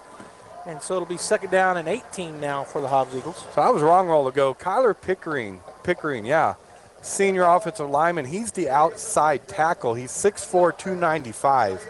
And he's the one that keeps caving it down. The other one that I mentioned is the right guard. So they got good size over there on that right side, and they're running away from Grantham is what they're doing. Yeah, and those two, that guard and tackle, really turning it in. And the guard there, Needham, has Artesia ties. Kinfolk to the Needhams and Artesia. All right, the quarterback Beatty looking over everything. And now he's going to change the play as the sideline changed it for him. 2nd down and a long way to go. Down to 3 seconds, 2 seconds, 1 second. Going to get the snap. Turn and throw it over here, and it's going to be caught. The Bulldogs there to wrap him up and tackle him after a pickup of about 6. Yeah, good job on that slip screen there. They just, wide receiver kicks the corner out. He comes inside that block, and Austin Chavaria catches that and picks up the yards. So it'll be 3rd down and 12 at the Bulldogs' 28-yard line for the Hobbs Eagles. Ball now on the near hash as they've been running their 2 receivers to the short side of the field. They'll do it again. They'll send number 3 wide on the wide side. Running back to the left of Beatty and one behind him in the shotgun. So he takes a look, snap is back, going to turn it off to the front. He keeps it. Nobody out there. He pitches it, and they're going to have the 1st down and more. He's finally shoved out of bounds inside, looks like, the 5-yard line. Well, they looked like they were going to hand it off, go off tackle again, or just inside tackle, and Beatty keeps it and does a great job of pitching at the last minute so he can get up the sideline. I believe that was number 21, Wright, that went up the sideline. So a big 1st down pickup, and it'll be 1st and goal for the Hobbs Eagles. We're just trading blows with them at this point. As Hobbs, this is their 2nd possession. They're going to come out with a loaded backfield, one back on either side of Beatty and one behind him in the shotgun. There was a false start. Hope they didn't call it. And running up the middle and getting in for the touchdown is the Hobbs Eagles. And that's number 6, Orozco, just bulling his way into the end zone. So they'll line up to go for the PAT. The score now 32-26 with 3:32 to go here in the 3rd quarter. They've run a fake out of this a few times, and I think maybe it was always because of high snap. I don't think they were ever intended fakes, but the left-footed kicker will get a chance here to kick it through. Snap back, hold is good, blocked. So that will stop that from getting through as they come through and block it. Charlie Campbell, number 41, came right through the middle, got his hands up, and blocked that extra point. All right, we'll take a break. It's 32-26 Hobbs, 3:32 to go in the 3rd quarter. Stay right there. We'll be back. Ready to feel a little stylish? A little bougie? A little bougie at 807 South 1st in Artesia has the latest trends in women's clothing, purses, home decor, and more, including a 12-minute tanning bed and one-of-a-kind floral arrangements. A little bougie has Artesia Bulldog game day apparel too, like touchdown shirts, Bulldog orange trucker caps, and shoes to match. Stop by and see the amazing selection of clothing that Erica has in stock, and follow A Little Bougie on Facebook and Instagram. A Little Bougie, 807 South 1st in Artesia. Treat yourself.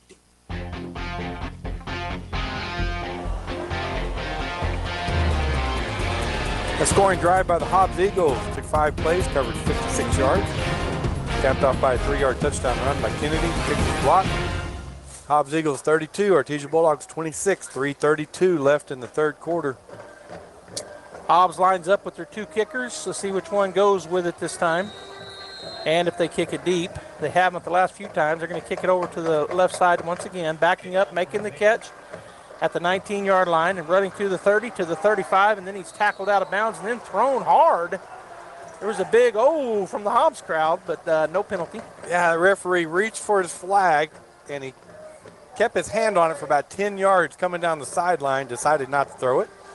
So good gain for Murray, number 20 for the Bulldogs. Caleb Murray, the senior, 5'7", 160-pound senior.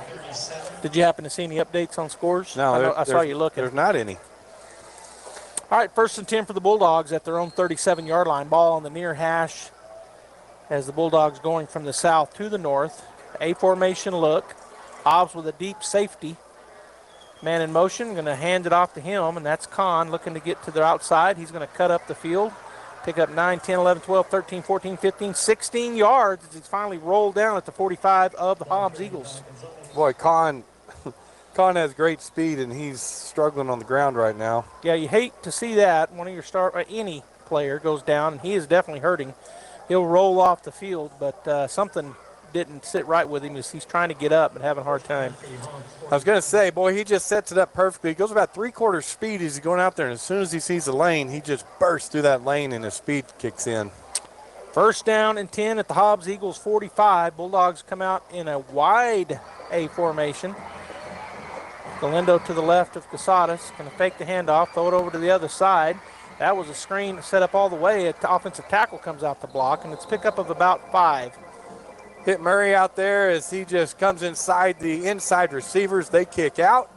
He catches it. Linemen come out from the left side and give him some blocks to pick up 6 yards on that play. So it'll be 2nd down and 4. for the Bulldogs at the 39-yard line of the Eagles. They do huddle up. Now break the huddle. Slotting wide out either side. Going to really spread out Byers to this near, or is that, well, I can't see his number, but spread him out wide to bring a man in motion. They're going to pitch it to him. Now he's going to cut up the field, and then good job by the defender there as he held on to him. He was blocked and then made the tackle on the ankles. That's Bryce Parr coming around there, just trying to get his speed outside. And number 42 for the Eagles got a hold of his foot and would not let it go, and that's Diaz Castro, senior linebacker. 3rd down and 2 for the Bulldogs at the 37-yard line. Trips to the far side, which is a little bit wide. Ball near the middle of the field. Snap back, turn, hand it off. Galindo on the left side will have the first down plus a few yards. Wow, that's where Galindo's so good. Handed to him. Number 42's coming in unblocked, and he sidesteps him after he gets the ball. He's so quick and so good with his eyes down the field. Otherwise, it's a tackle for loss. So he sidesteps him and then picks up the first down. So 1st and 10 at the Hobbs Eagles 32-yard line. Trips to the near side. One receiver to the far side. Ball near the far hash. As Casadas takes a look over the defense. Snap back, turn, hand it off. Galindo trying to sneak his way in there, but boy, they shut him down quick. Maybe got a yard. Yeah, nothing there that time. Trying to go between the right guard and right tackle, and Hobbs did a good job. There was no hole whatsoever. So it'll be 2nd down and 9 at the 31-yard line. 1:09 and counting to go in the 3rd quarter here at Hobbs. Watson Memorial Stadium. A formation look. Galindo behind, and now he'll step to he's looking to see how he wants to step to the right side. He goes of Casadas. Snap back. They bring a blitz, and it's going to be thrown to the left side. Caught. Steps inside the first guy and makes him miss and picks up the first down. See, I really like that because the corners are so far off. Jack Byers goes down, runs a stop route. It's timing. Cazares puts it on a rope, and he just turns around, catches it, and picks up the first down. 44 seconds and counting. 1st and 10 at the 18-yard line of the Eagles. The Bulldogs trying to answer. It's 32-26. Trading blows here in the second half are the Bulldogs and the Eagles, as we're going to go under 30 before we even break the huddle. So a long time in the huddle this time. A formation, ball on the far hash. Galindo to the right of Casadas. We're under 10 on the play clock. Man in motion. You're going to fake the pitch to him.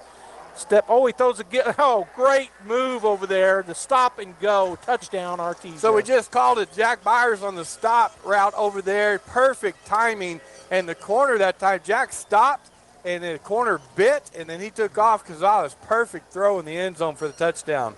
Yeah, the old stop and go, and it froze the safe. There was actually a safety behind, I think. I'll have to go back and look for nobody behind him. No. I mean, behind him, but he was in front of him when he caught it. There wasn't a second guy. I thought there was. Either case, great play, great stop and go, great throw, as you said, on a rope. Touchdown, Artesia. All right, so we'll set up, and the PAT.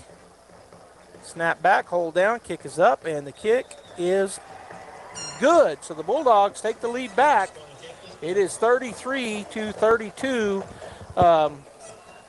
We'll be back after this 30-second timeout. Artesia with the 1-point lead. With a deep heritage in oil and gas, Abo Empire is focused on safe and effective energy development in New Mexico. We will continue to make strategic investments in this industry to promote the economic and environmental well-being of our company, our partners, and our communities. We are continuing the Yates tradition. From John Yates Jr., Cynthia Yates Price, and their families, we are your partners in the community and proud supporters of Artesia Bulldog and Lady Bulldog sports.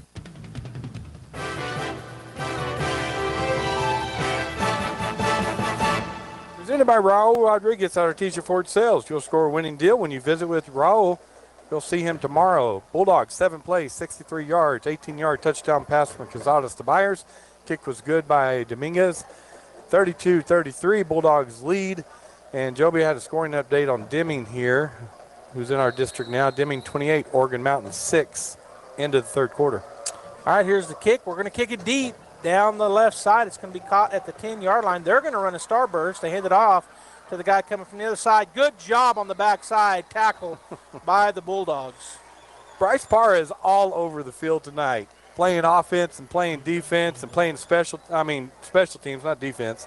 But that was him, open field tackle on a shifty runner right, sophomore running back. So it'll be 1st and 10 for the Eagles at their own 21-yard line as they ran a little starburst return, but our guys stayed in their lanes, and as you said, a great open field tackle for Parra. As Hobbs taking a long look over to the sidelines to get their coach's call for the offensive play. Running back to the right of Beatty and one behind him. Ball on the far hash. They run those two receivers on the far side, which is the short side of the field. Snap is back. Beatty's going to throw that slip screen again. And this time they block pretty good. He's going to get down the field and ends up stepping out of bounds at about 9-yard gain. So the Eagles went down the field on the first drive on all run plays and scored. The Bulldogs are stacking the box now, and that's why the Eagles are hitting the real quick passes outside. All right, that ends the third quarter. The score, 33-32, Artesia. We'll be back, fourth and final quarter after this. Paul tells us in Galatians chapter 5 and verse 22 and 23, the fruit of the Spirit is love, joy, peace, patience, kindness, goodness, faithfulness, gentleness, and self-control. Against such things there is no law. I want us to look at the word gentleness today. You know, gentleness is not meaning that you can just be run over or you have no strength. To be exact, if you're really gentle, then you probably have a lot of strength. You have that willingness to stay calm, to stay cool, and to stay collected in the midst of just disaster in front of us. And so we look at life. We look at how life is, and we see the problems, we see the disasters around us, we see the difficulties around us, and we need to really examine ourselves and look in our lives and say, am I being gentle? Am I being that gentle soul that God wants me to be? You know, we think about those characteristics of the fruit of the Spirit, and we need to ask, how am I doing in those things? But just the one today, am I a gentle soul? If you need help with that, come visit us at the Hermosa Church of Christ. All right, we're back. No, they don't. They got them right. All right, 2nd down and 1 for the Eagles at their own 30-yard line. Turn, hand it off, and the Bulldogs defense plays it pretty good. Looks like he might have got the 1 yard needed. Good play by Chris Aguilar, number 99 for the Bulldogs. Made a good play, but as you said, it looks like he may have. We may have a measurement, but we'll see. Well, they're spotting it. It's a first down, and that's what the white hat says because it's a full yard in front of where the marker was over there. All right, so 1st and 10 for the Hobbs Eagles at their own 32-yard line. As again, they'll take a long look over their sideline to get the play signals in from the coach. 11:44 and counting. We're in the fourth and final quarter. 33-32 Bulldogs.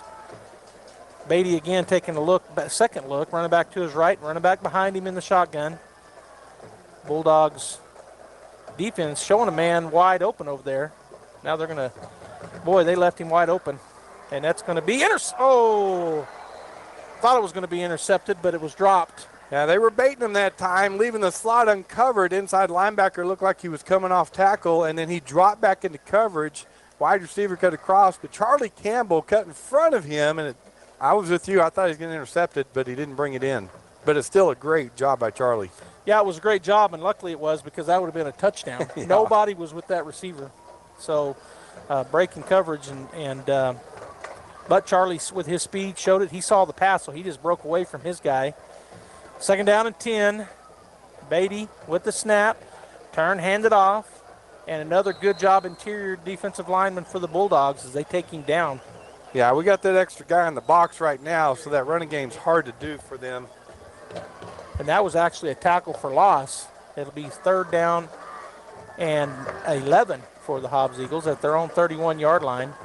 Same lineup, except for now they've been going with the slot and a wide out to the wide side of the field. Running back to the right of Beatty, and the one behind him in the shotgun. Snap is back, and the Bulldogs break through. It's knocked down. Boy, that pass, he had to get rid of it because he had a Bulldog bearing down on him.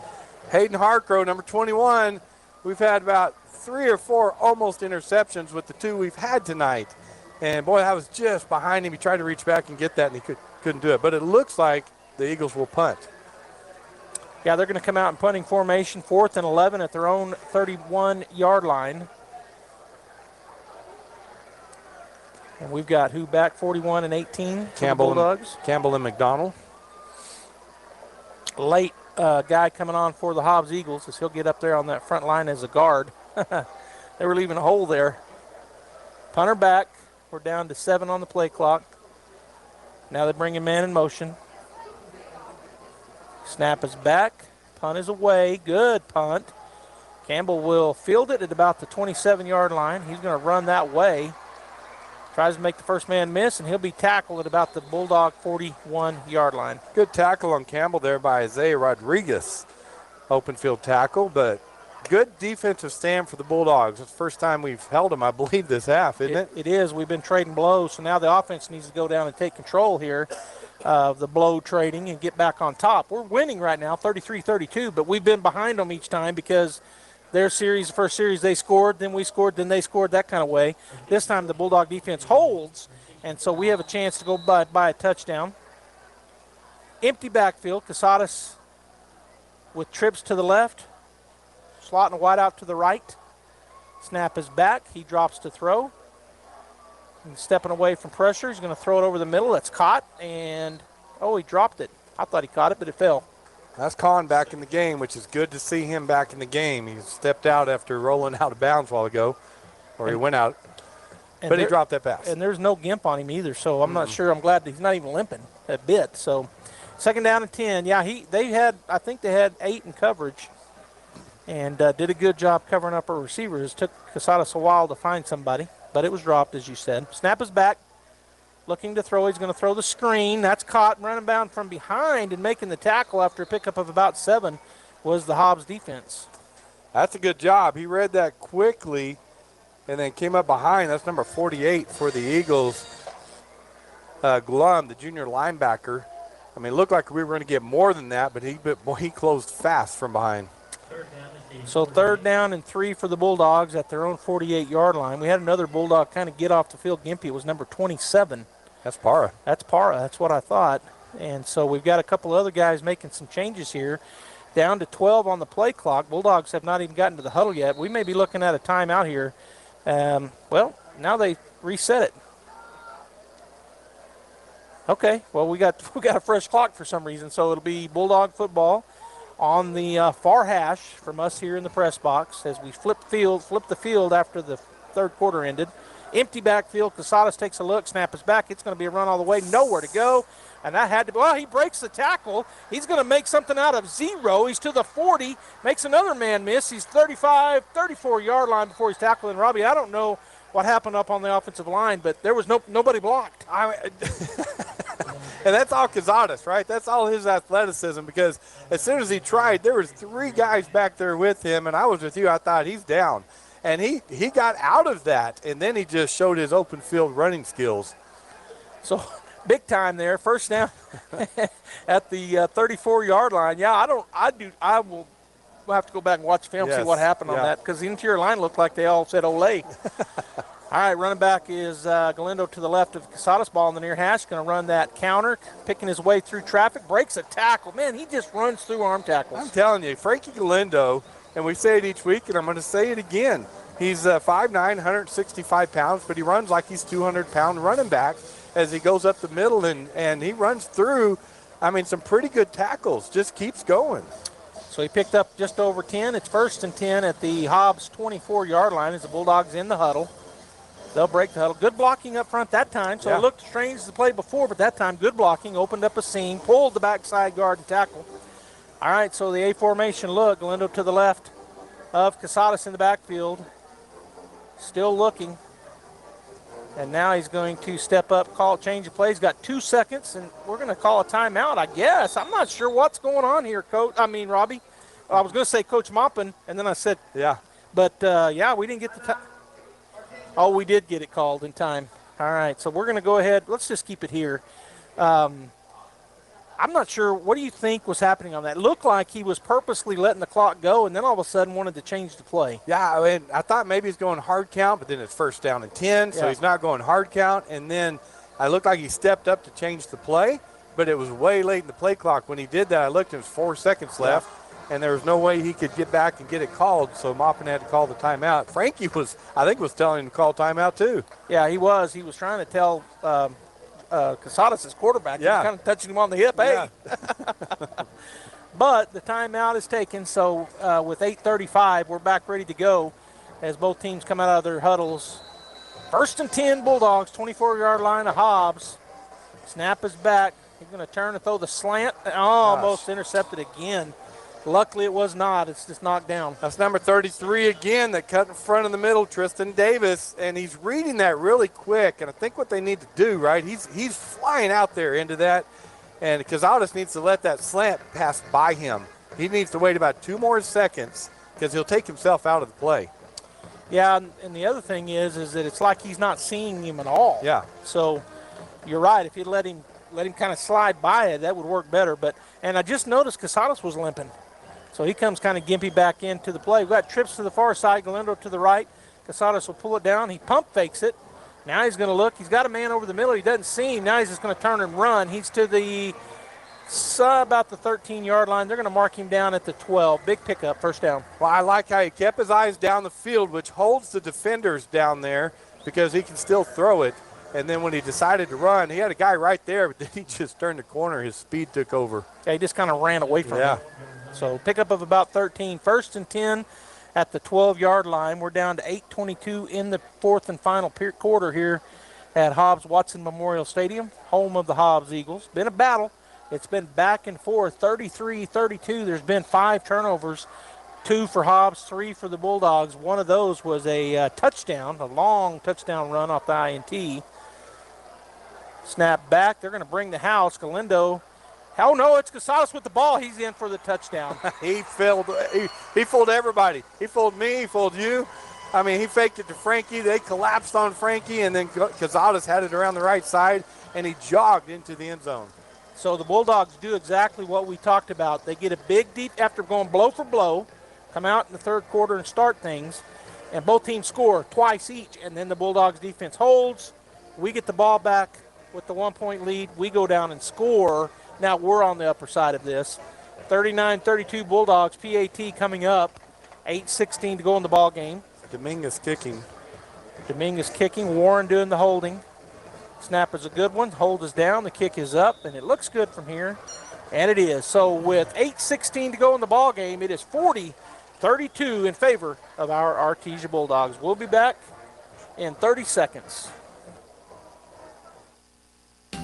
Home health care is health care in the comfort of your own home when you cannot care for yourself. Home care services can help someone who has chronic health issues, medical setbacks, or health impairments. J&J has the best skilled nurses and therapists for any of your special needs. So why pick a stranger to care for those you love when you can pick your beloved neighbor with over 25 years of experience? J&J Home Care is here for all your home care needs. Call us now at 575-746-2892 or visit us at jjhc.org.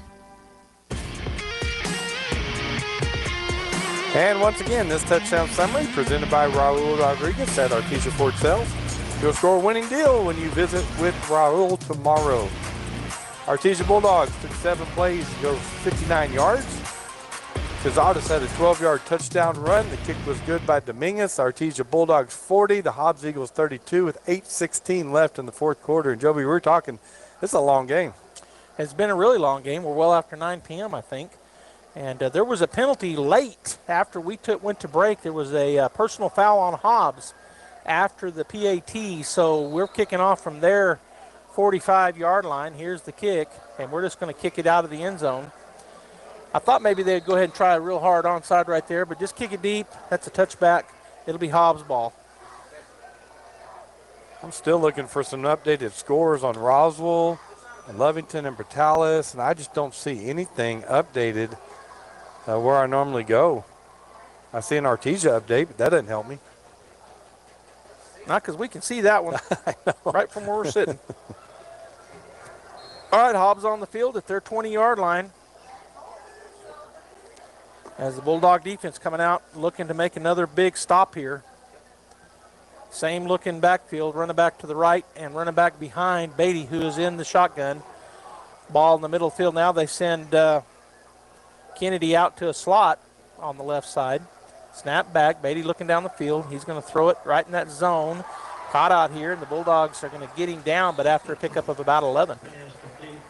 Braddock Beatty, the junior wide receiver, just ran a stop route, hit him, and a good first down pickup for the Eagles.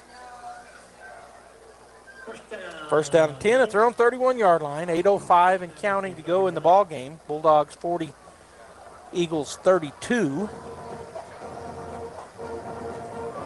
Bulldogs showing a blitz. We'll see if they bounce out of it. They got a backer up in the middle, four up on the line, and one backer kind of sneaking in.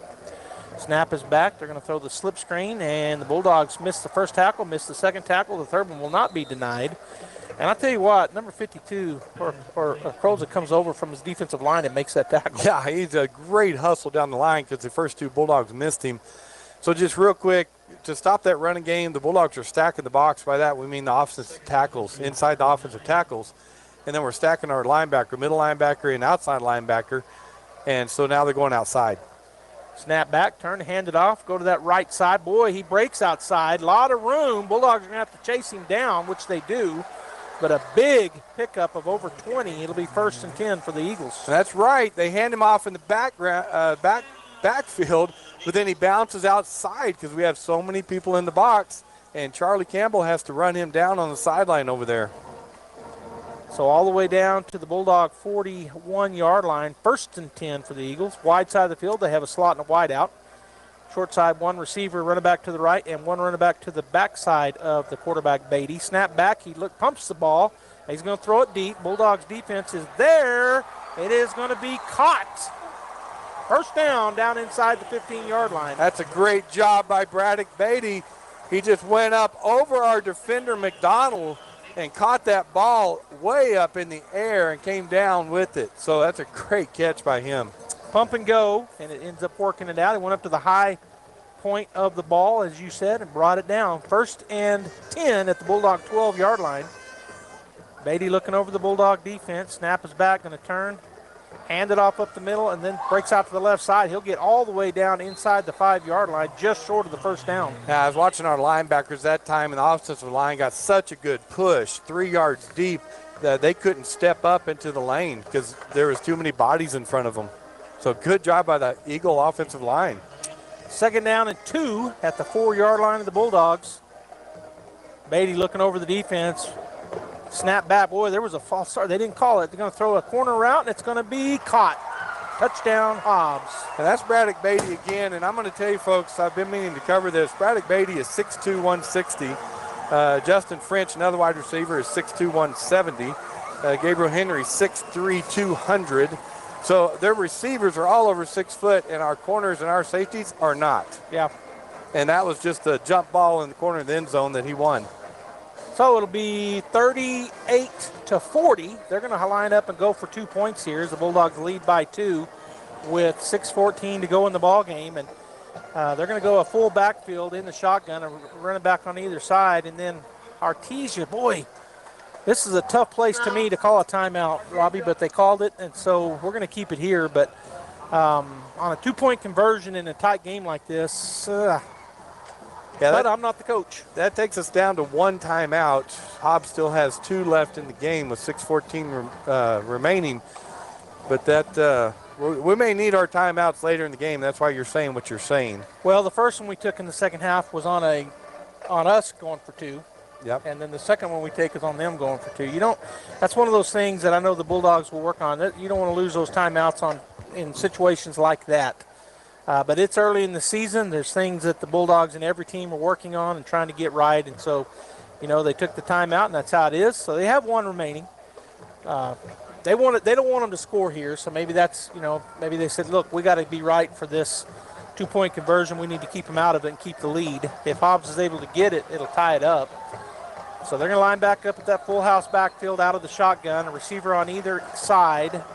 Now they're going to switch out of that empty backfield, and the running back in the backfield will take the snap. He's going to turn, and there's going to be a false start, I hope. It was false start on Hobbs.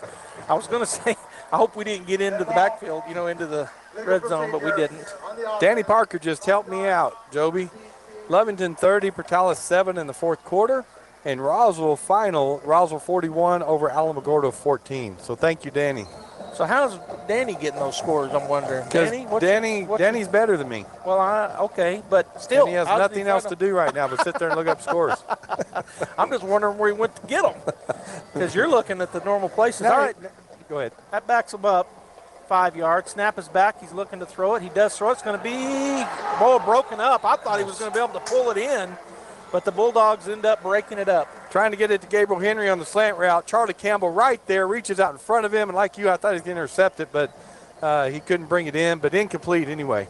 Well, at first I thought he was going to intercept it, and then I thought it got through to the receiver, which I think it did, but then he bobbled it and dropped it. So, like you said, either way, it's incomplete, so the Bulldogs keep their lead.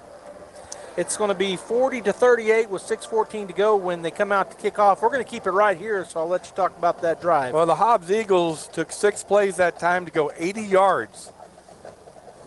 Beatty to Beatty for the 4-yard touchdown pass. 2-point conversion was no good. So the score now is Artesia 40, the Hobbs Eagles 38. Tight ball game, but the Bulldogs do stop the 2-point conversion to keep the 2-point lead. And so we'll see what Hobbs does here. They kicked it. They've kicked it deep to us a few times, and then they've kicked some pop flies, and they've kicked an onside or two. So they've had 2 kickers go up and line the ball up, and then they've kind of swapped back and forth on who's kicking it, coming at it from a right angle and a left angle. 6:14 to go in the ball game. 40-38 Artesia. Here's the kick. It will be an onside, and the Bulldogs will cover. Oh, the ball flipped out. I think Hobbs got it. First down, Hobbs. Kicked it to our outside up back over there, and that's number 46 for the Bulldogs, Diego Morales. And I'm like you, I thought he scooped it up and fell on the ground, but it came out, and the Eagles fell on it.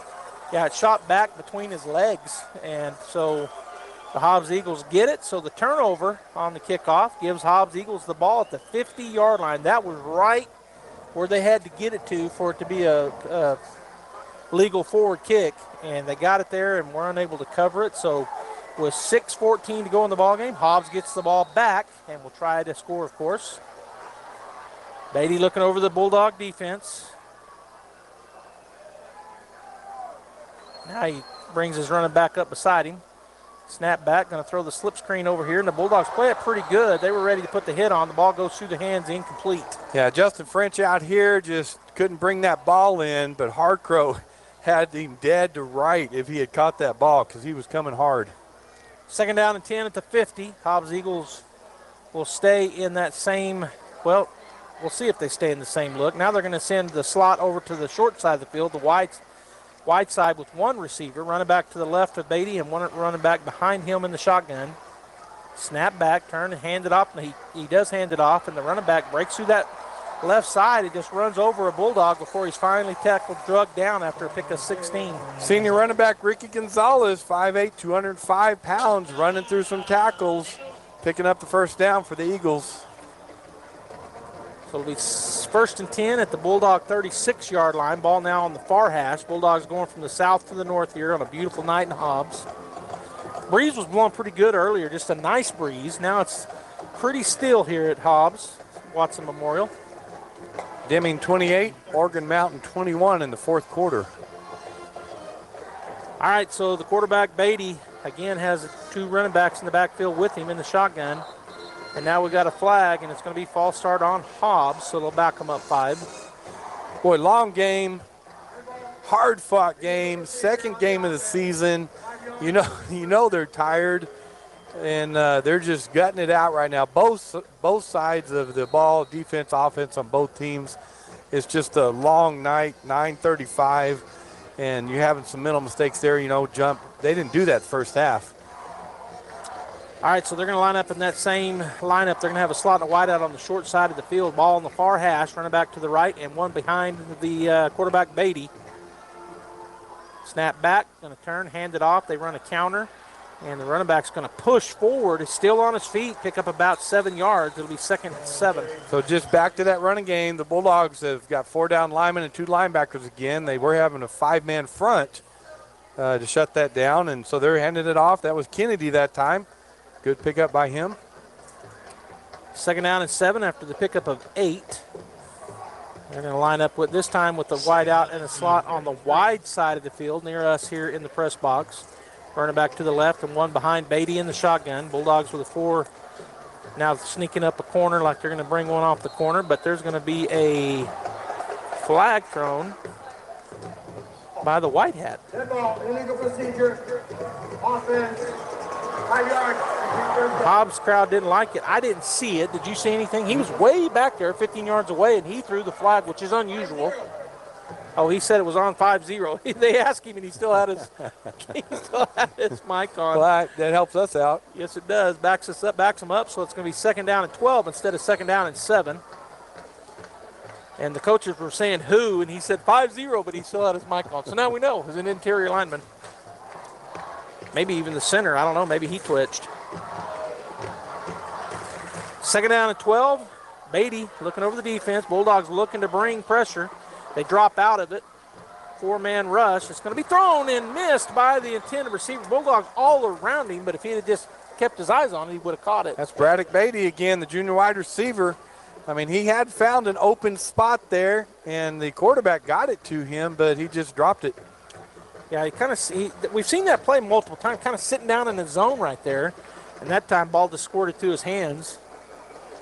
So it'll be 3rd down and 12. Bulldogs need this big stop after having the onside kick go Hobbs' way. Defense really crowding up on the line. They're in a man-to-man type coverage. Now they back off the corner. Snap is back. He fakes the handoff. He's going to get it over the top, and that's going to be no good. It'll bring up 4th down. Good coverage by Charlie Campbell out there. We brought the house on that one, so he's trying to go deep on the left side to his wide receiver over there, and it just overthrew him a little bit. But Campbell was right there step for step with him. And Campbell kind of the exception. He's been moved up to corner. He's about 6'2", so we do have one tall DB back there. But and now we're going to have a timeout taken by Hobbs, and we're going to keep it here. So kind of a tale of 2 games. Bulldogs come out last week, and they just really totally dominate Carlsbad.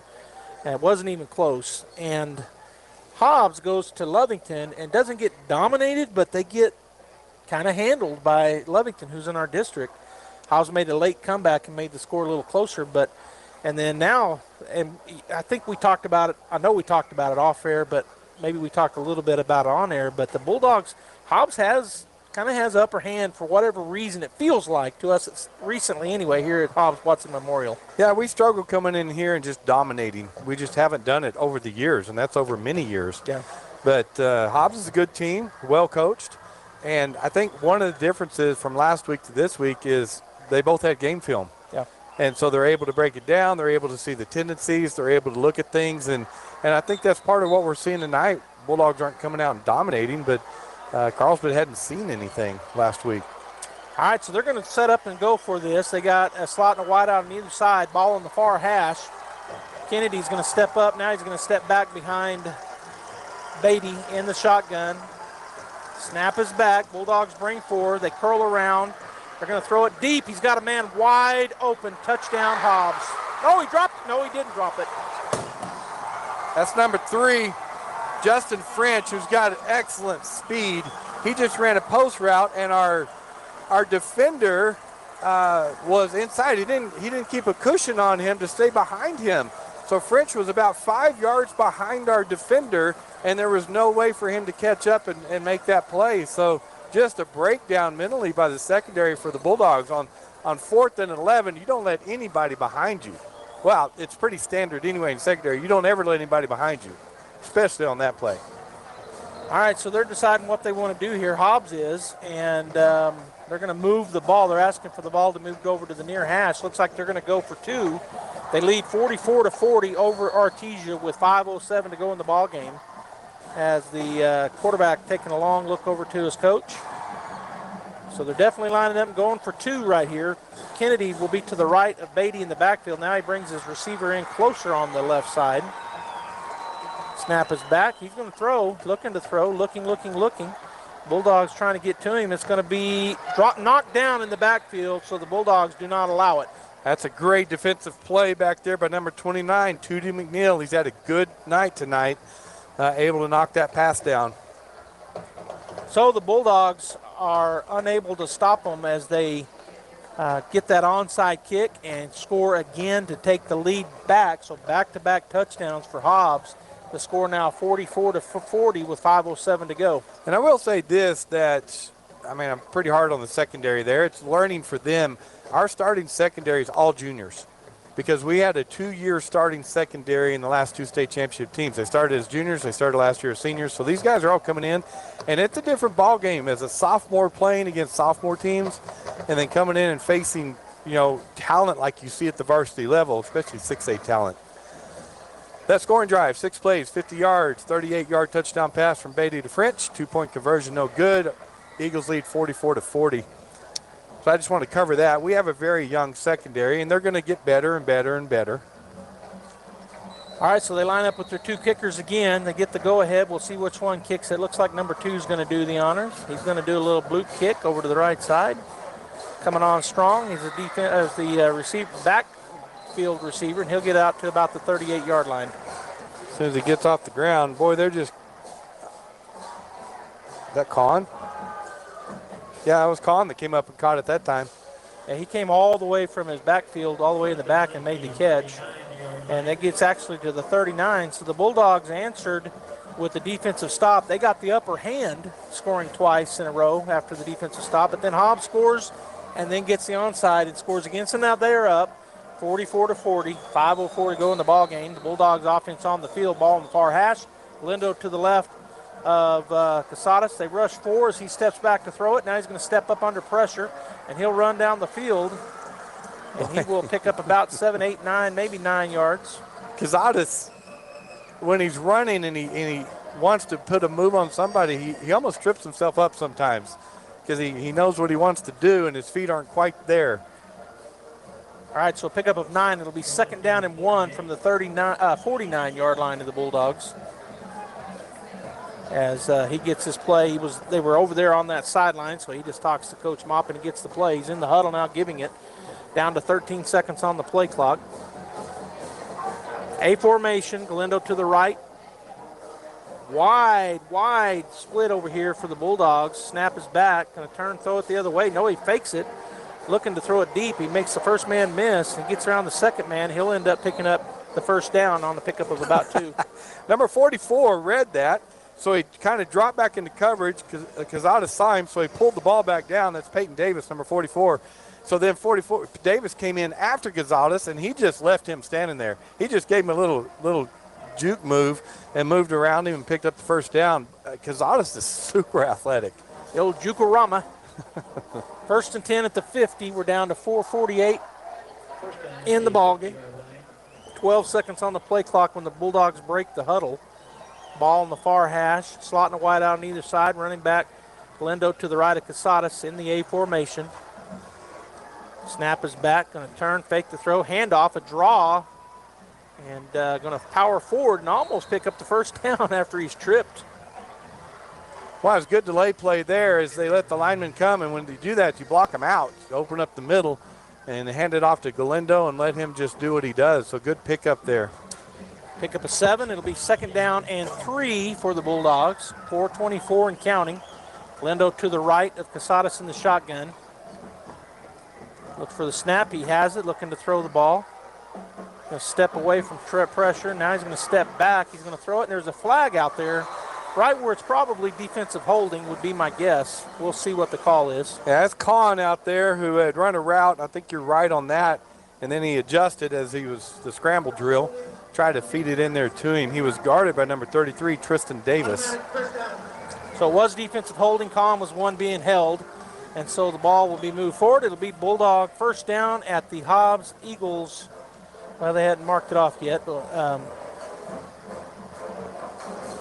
32-yard line. 4:11 to go in the ball game. As Casadas comes back to the huddle from the sideline.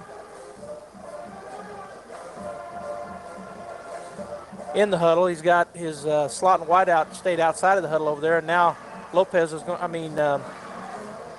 Diego's going to join them. So empty backfield. Casadas with the slot and a wide out to the near side. Ball near the middle of the field. Snap is back. Turn and throw it quickly. Caught. Going to bull forward and all the way down to the 21-yard line. And that's Kahn again. Boy, the corners are 10 yards off. The safeties are 15 yards deep. And they read that. So just get it to your athletes and let them do something. And that's what they did that time. Clock is rolling. Well, they stopped the clock to move the chains, I guess. They're having trouble over there with the chains. They haven't moved them yet. Okay, now he rolls the clock. Empty backfield. Snap is back. Fakes the throw. He'll run up the middle. Boy, it looked like for a minute he had a gap, Robbie, and he did, but they got a hand on him. Defensive tackle was able to reach out there and slow him down, and some Eagles come up to help us in that quarterback draw, but it's still a good pickup, 5 yards. 2nd down and 5 for the Bulldogs, and I would just let that climb time run, and I think that's what Coach Maupin is doing, as you want to get it down to 0 and score right before the 0. He's watching him all the way off the field to hope they don't call 12 in the huddle. We have way too many guys on the field. They're asking why you're not throwing a penalty. No penalty thrown. I'm going to throw the little bubble, and it's dropped. It'll be 3rd down and 5. Probably felt a little rush there because of the 2 receivers having to run off the field. Just threw it low and out in front of the receiver. And that stops the clock, too. So 3rd down and 5, 3:13 to go in the ball game. Ball at the 17-yard line of the Eagles, and I have no idea what just happened. We had 2 extra receivers. We had 13 guys on the field. Well, they come in like they just did. They come in and they don't go to the huddle. They go out to where they're going to be lined up, and then in the huddle they break out and go, oh, guy's in for me. All right, it'll be 3rd and 5 at the 17-yard line of the Eagles. Casadas with Galindo to his left. Snap is back. He's going to look to throw the ball. He does so it over the middle. It was almost caught. He was hit. The ball went up in the air. Then it was almost intercepted, and then he dropped it. Yeah, Kahn broke across the middle. The ball was right there, but as soon as he got his hand on the ball, the defender hit him in the back. So the ball came up into the air, and number 44 almost came down with that interception, and that's Davis. All right, so a big play. I'm not going to say it's the only play left in the ballgame, but it's a big play with 3:05 to go. 4th down and 5. Hobbs Eagles fans are on their feet. Bulldog fans getting on their feet across the way. A formation, 4th and 5. Casadas with Galindo to his left. Snap is back. They rush 4, looking to throw the ball. He throws it right to Hobbs. That's an interception. So Hobbs football. Yeah, trying to get it to Eglin on a short slant route, and that's number 33 again, Tristan Davis, that made that interception. But Kahn was open in the corner, right corner back there, as they cheated up to stop the short pass. So just another learning curve. 1st and 10 for the Eagles at their own 15-yard line. 3:01 to go in the ball game. Their fans going crazy, and for good reason. Right now leading the 2-time defending state champs in the Artesia Bulldogs. A lot of time left to go. Bulldogs just need to get a big stop here or a turnover of their own. That's our 4th turnover, 4 interceptions for the Bulldogs. All right, so the Bulldogs defense lining up. Eagles, Beatty in the backfield with his running back. Kearney's going to hand it off, try to get around the outside, which he is able to do, and then he's tackled after a pickup of about 4. So just going outside, running that clock. McDonald does a good job coming up as safety position and making a good tackle.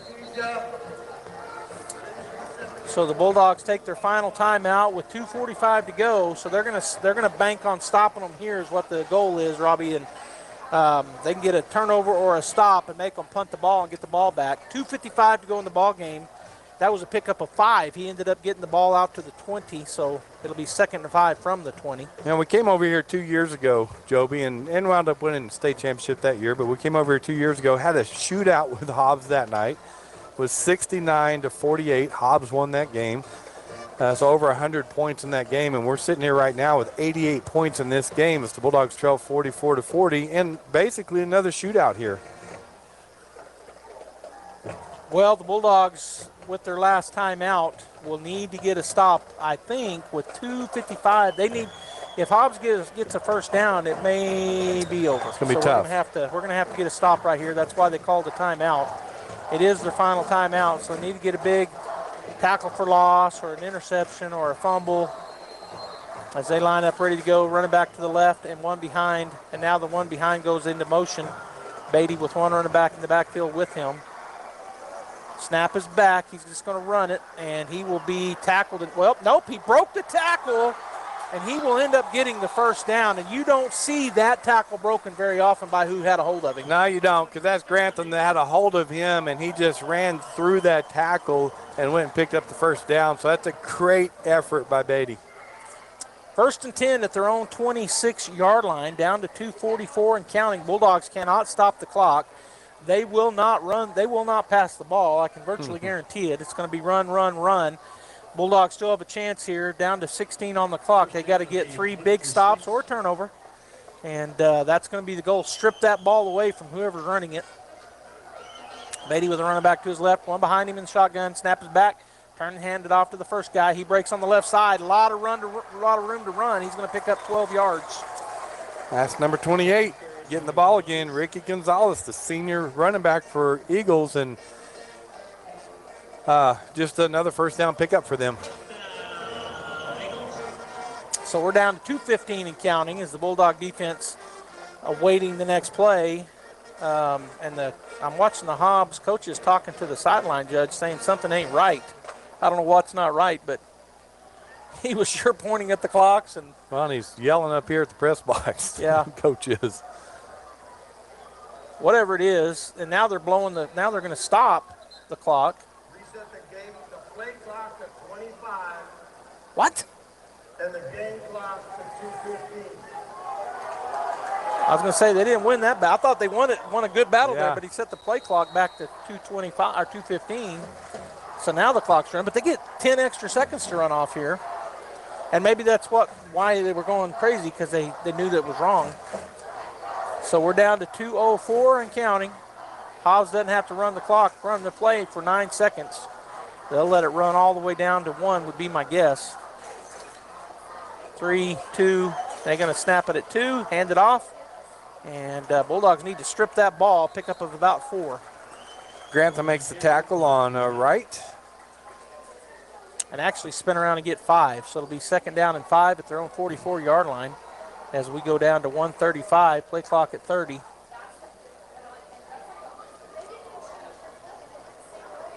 Well, we talked about it kind of at length. We want to win every game, so any loss is a bad taste in your mouth. But the other side of it is the Bulldogs ran a lot of stuff tonight. Wanted to look at. They ran a lot of different people too. We've had a lot of different personnel in there, and so if we end up losing this ball game, there's always some things you can pull out as positive. Snap is back, going to turn and pitch it into the backfield, and the Bulldogs there for the tackle. It'll be 3rd down and long after the loss of about 5. Good job by the Bulldogs to string that out, nowhere to go, and when he tried to plant the cut, right went down. Well, you don't learn a lot in blowouts. You just don't. You don't get better in blowouts. Now, we want to win, no doubt about it, but I guarantee you the Bulldogs are going to learn a ton from this game. Just from a fan perspective, it looked like we were a little bit flat, so that's one thing you learn. Yeah. You don't ever come to a game flat. All right, so they've got a 3rd down and 10 with 28 seconds to go, 8 seconds on the play clock. They'll run it all the way down to it. It'll bring up 4th down, but the Bulldogs can't stop the clock, so this game is over. He takes the snap, takes the kneel, and that will be it. The Artesia Bulldogs fall to the Hobbs Eagles 44-40. We're going to go ahead and get our post-game show going, and when we come back, we'll have final stats and final thoughts right here on KSVP Radio, AM 990, FM 93.7, KSVPTV.com, where the Bulldogs and Lady Bulldogs come to play. We'll be back. That, my friends, is another Bulldog State Championship. We bleed orange here at Guy Chevrolet Company and believe that being a Bulldog is a blessing. We wish all our students the very best of luck in all that they set out to do. Guy Chevrolet Company proudly supporting Artesia Bulldogs and their families since 1925. Come see us at the corner of 1st and Main in Artesia or visit GuyChevy.com. Then that, my friends, another Bulldog touchdown. Kick off fall at Sun Country Homes and Gardens in Artesia. Did you know that fall is a great time for planting cold hardy trees, shrubs, and perennials? Colder weather promotes root growth and reduces transplant shock. Look for weekly specials online and for new stock such as mums, pansies, flowering kale, and other winter flowers. Stop by and check out the benches, fall decor, and pottery for cozying up your outdoor space to enjoy the fall weather. Open year-round, Tuesday through Saturday. We're excited to see you at Sun Country Homes and Gardens, 2707 South 1st in Artesia. The Artesia Historical Museum and Arts Center is now open from 10 a.m. to 1 p.m. and 2 to 4 p.m. Tuesday through Saturday. Located in the historic Ward Morehouse, the Artesia Museum and Arts Center offers information on local and area history. The art annex next door features rotating exhibits such as local art shows and temporary in-house displays. For event schedule and upcoming social exhibits, visit their website, artesianm.gov/museum, or call 575-748-2390. The Artesia Historical Museum and Arts Center, 505 Richardson in downtown Artesia. Artesia General Hospital has welcomed cardiologist Luther Weathers to the team. Dr. Weathers is board certified with a subspecialty in cardiovascular diseases. He treats patients with genetic heart defects, heart rhythm disorders, heart failure, coronary artery disease, chronic high blood pressure, and other cardiovascular diseases. Call 575-736-8270 to schedule your visit with Dr. Weathers in Artesia, or visit artesiageneral.com/cardio appointment. Se habla español. Hey, Jennifer from Trustmark Roofing. Trustmark is one of the only roofing companies that's also a licensed commercial and residential general contractor. Wow. I know, who cares, right? Well, you should care. You see, a licensed roofer can install a new roof on your home, but really can't handle structural problems underneath. So if your roof needs reframing or your chimney needs a water diverting cricket, you may need to call a licensed general contractor. And coordinating two companies for your roofing job can get costly and messy fast. As a licensed roofer and general contractor, Trustmark can install a stunning new roof on your home and handle structural issues. This saves you time, money, hassle, and even makes it easier to file an insurance claim. Call today for your 20% off coupon for our spring roof and gutter maintenance service. 575-755-ROOF or visit us at trustmarkroofpros.com. Trustmark Roofing, we put people first. Good seeing you. All right, Bulldog fans, we are back here at Hobbs Watson Memorial Stadium where the Artesia Bulldogs fall to the Hobbs Eagles. 44-40 is our final score, and we've got Josh Howard with the final stats. Hobbs tonight, 25 first downs, 35 rushes for 269 yards, 18 receptions for 204 yards, 4 touchdowns, 2 interceptions tonight, 11 penalties for 79 yards. They were 6 for 16 on third down conversions and 2 for 2 on fourth down conversions. For Artesia, 29 first downs, 27 rushes for 266 yards, 21 receptions for 207 yards, 3 touchdowns and 4 interceptions tonight, 3 penalties for 17 yards, 4 out of 10 on third down conversions, 2 for 2 on fourth down conversions. Leading the way rushing for Hobbs was Seamus Wright, 7 for 123 yards. Ricky Gonzalez was 7 for 65. Marion Kennedy, 13 rushes for 55 yards and 2 touchdowns. And Brock Beatty, 7 for 23. Brock Beatty was 20 for 36, 207 yards, 4 touchdowns, and 2 interceptions. Receiving, Braddock Beatty, 8 receptions for 117 yards and 2 touchdowns. Justice French, 6 receptions for 63 yards and a touchdown. Kennedy had 2 for 15.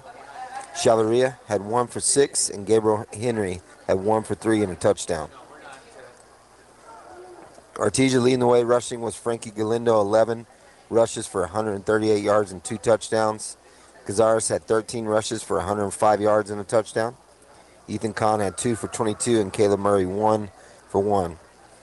Isaac Cazares was 21 for 42 for 207 yards, 3 touchdowns, and 4 interceptions. Receiving, Ethan Kahn had 5 receptions for 63 yards and 2 touchdowns. Bryce Parra had 4 for 36. Jack Byers, 3 for 36 and a touchdown. Galindo, 6 receptions for 35 yards. Diego Lopez, 1 reception for 18. Jeff Fuentes, 1 for 12. And Trent Eglin, 1 for 7. Offensively, Tootie McNeil had a good game tonight with 2 interceptions. We had 2 sacks, 1 by Harcrow and 1 by Huffman. But, Joey, the most important stat is the final score. 44 Hobbs, 40 Artesia. All right, so you heard the stats there. And one of the big stats as Robbie gets back on air with me here is is the turnover stat. Both teams had some turnovers, but Artesia's were a little more costly. One long run back for a touchdown, and then not getting that last attempt on a sideline or on a onside kick, and they get it, and they end up scoring the touchdown that ends up being the winning touchdown. But so I think we had 6 turnovers. I think maybe he said we had 5. Josh did, but that's always tough when you have that many turnovers. Well, listening to the stats, both teams had over 500 yards of offense, and it was balanced. We had 250 yards rushing and about 280 passing. So did they. And so you could say not a lot of defense tonight. You could say really good offense tonight. However you want to word it. It was just a back-and-forth game by the offenses.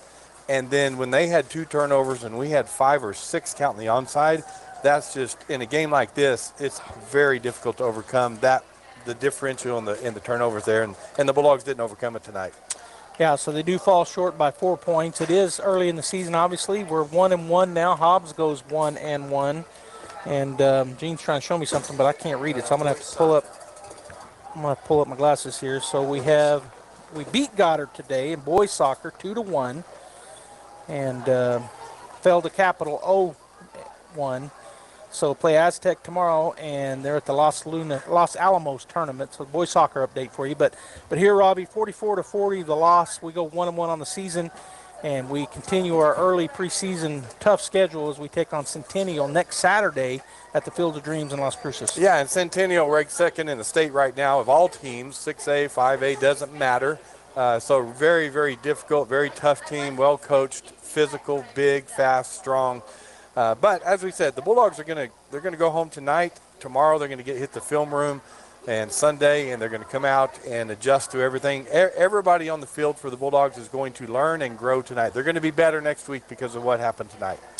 I agree with that. All right, folks, we're going to go ahead and sign off here on behalf of all of our folks working, and we have a lot of them, including our producer, Gene Dow. This is, and of course, on behalf of Josh Howard, our statistician, and Robbie Blue, my partner, this is Joby Hodling saying, hope you have a great rest of your weekend, and we will see you next week. Go Bulldogs. That concludes this edition of Artesia Bulldog Football on AM 990 at 93.7 FM KSVP. Sports on KSVP AM and FM and at KSVPTV.com is presented by Artesia General Hospital, Bob Reed Pest Control, Central Valley Electric, Eastern New Mexico University, Pecos Valley Equipment, Artesia Animal Clinic, Artesia Credit Union, Presbyterian Medical Services, Artesia Ford Sales, Artesia Historical Museum and Art Center, Artesia Plumbing and Heating, Big O Tires of Carlsbad, Kane Electrical Supply, the City of Artesia Police Department, Coterra Energy, Deans Incorporated, Devon Energy, Eastern New Mexico University Roswell, Smile Expressions, Edge Safety, Faith Baptist Church, Penn's Country Market, Forest Tire, Guy Chevrolet, H&R Block, Hermosa Church of Christ, HF Sinclair, Moppin and Brown Dentistry, Tate Branch Dodge, Hawker & Sons, KFC, Incredible Printing, JS Warden Son Insurance, J&J Home Care, Richland Motors, Roswell Seed Company, Trustmark Roofing, Amigo Machinery, La Fonda, Mac Energy, Pressure Services, Richland Chrysler Dodge Jeep and Ram, State Farm Agent Sandy Stockton, Spur Energy Partners, Turpinning & Sons Mortuary, Western Bank, Wilbanks Trucking, John and Nancy Yates, and the Eddy County DWI Task Force. We now return you to your regular scheduled programming. This is townhall.com. The team's